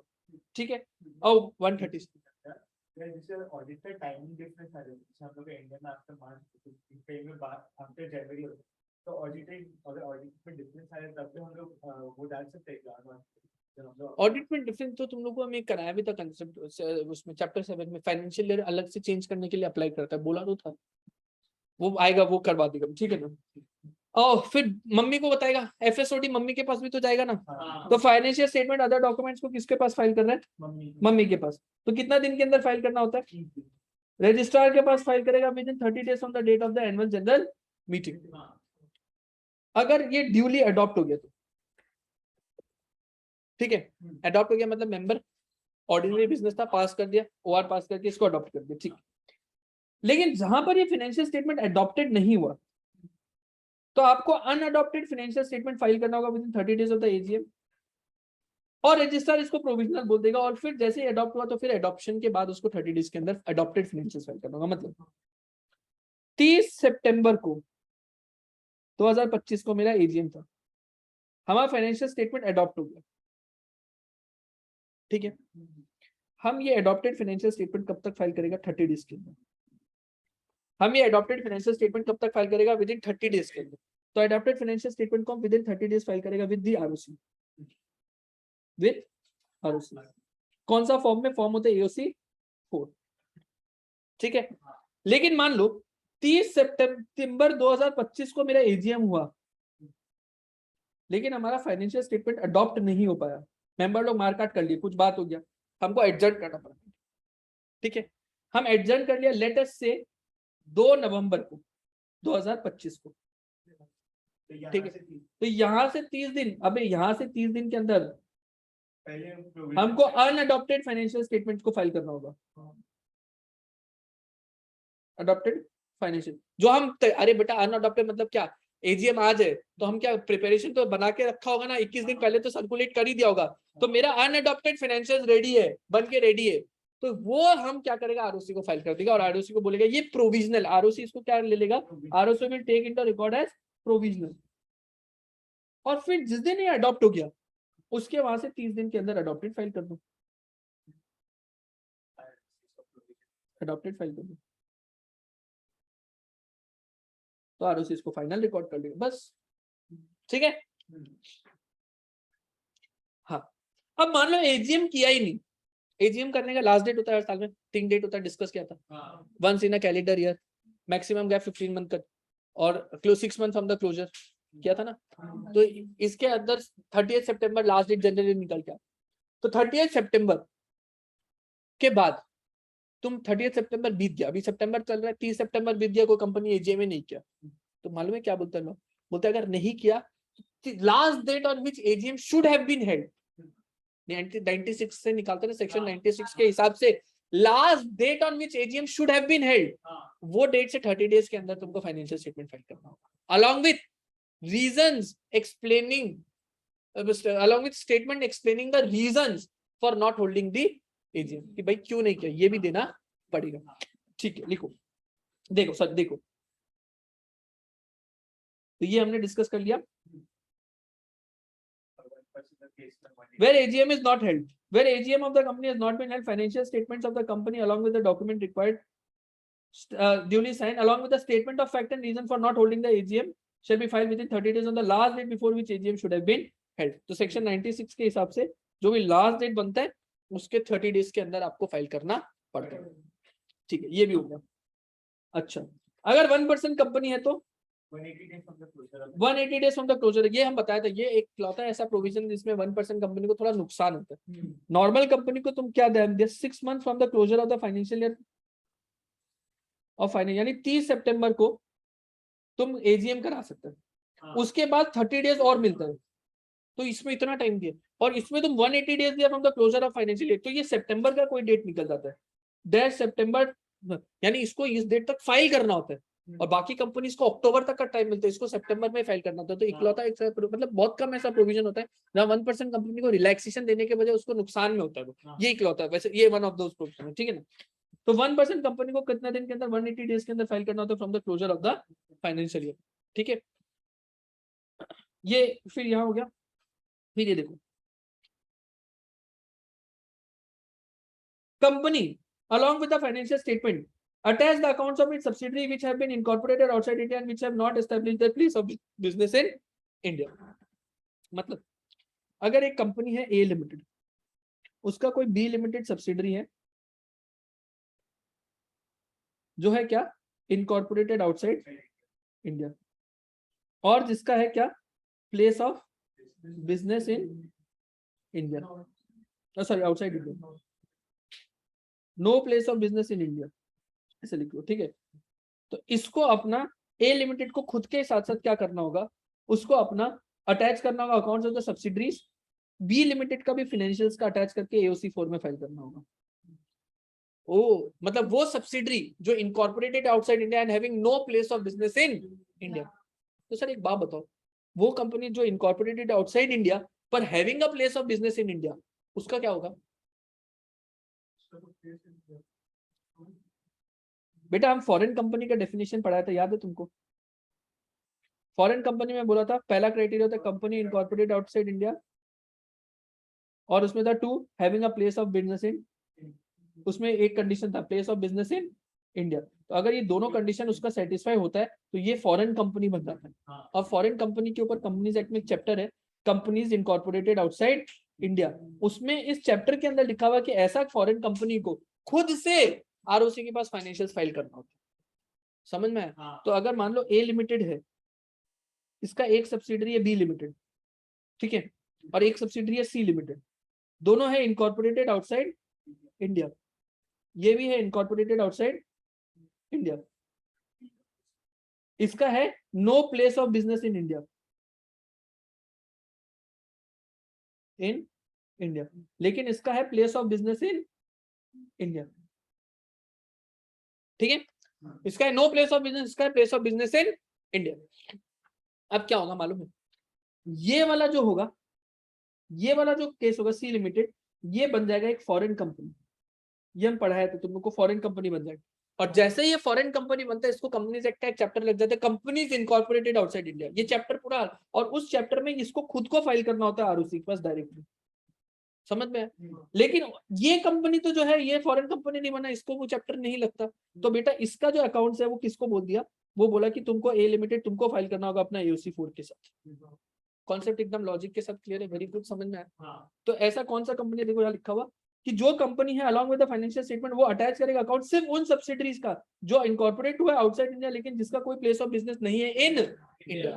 क्योंकि जिसका प्लेस ऑफ बिजनेस है इंडिया वो तो फॉरेन कंपनी है, वो तो ऑलरेडी खुद से करता है, क्योंकि chapter companies incorporated outside India उसको लगता है, ठीक है।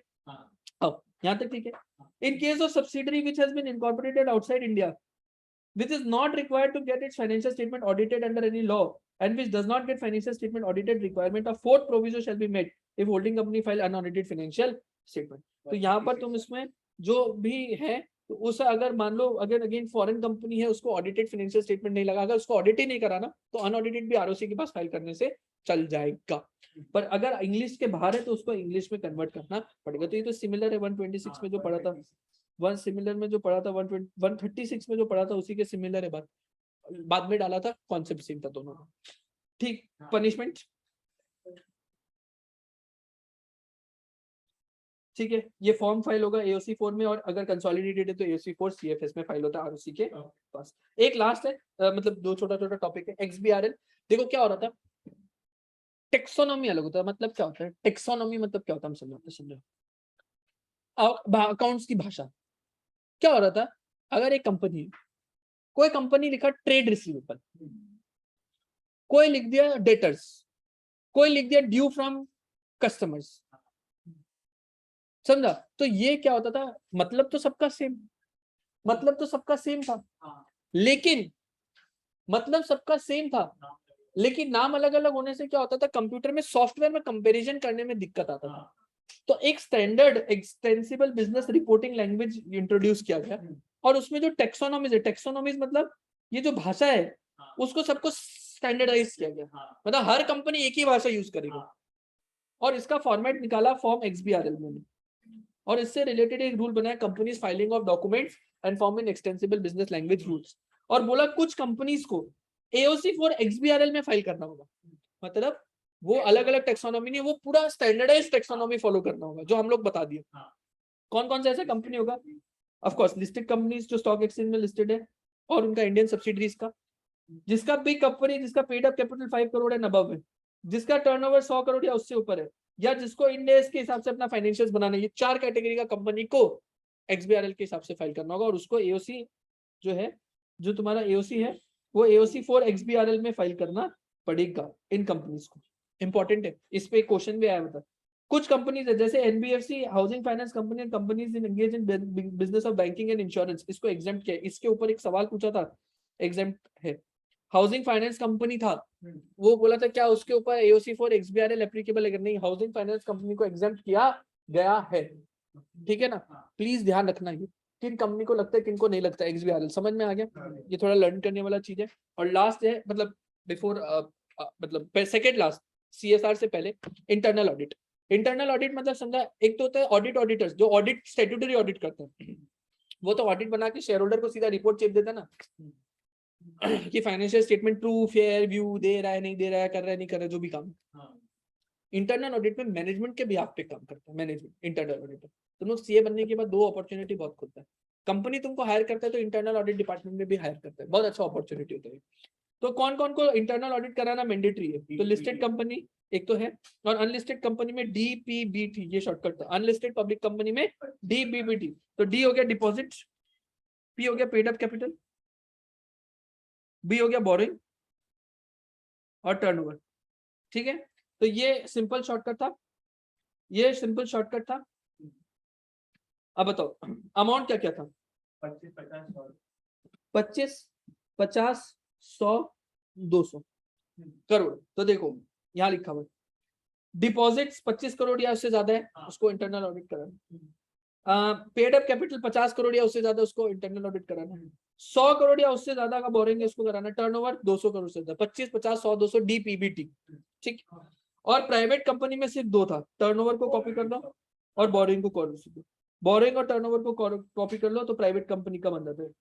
इनको इंटरनल ऑडिट कराना mandatory.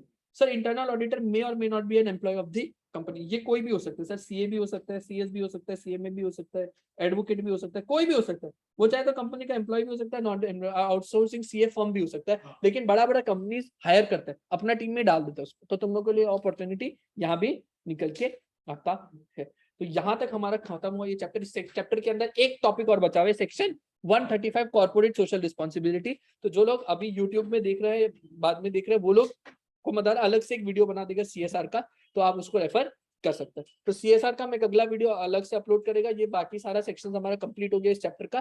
Thank you very much. आप लोग तो अभी करेगा, हम अभी 135 करा के भेज देंगे, तो इसको हम स्टॉप कर देते हैं, CSR का अलग से वीडियो बना के अपलोड कर देगा। Thank you very much.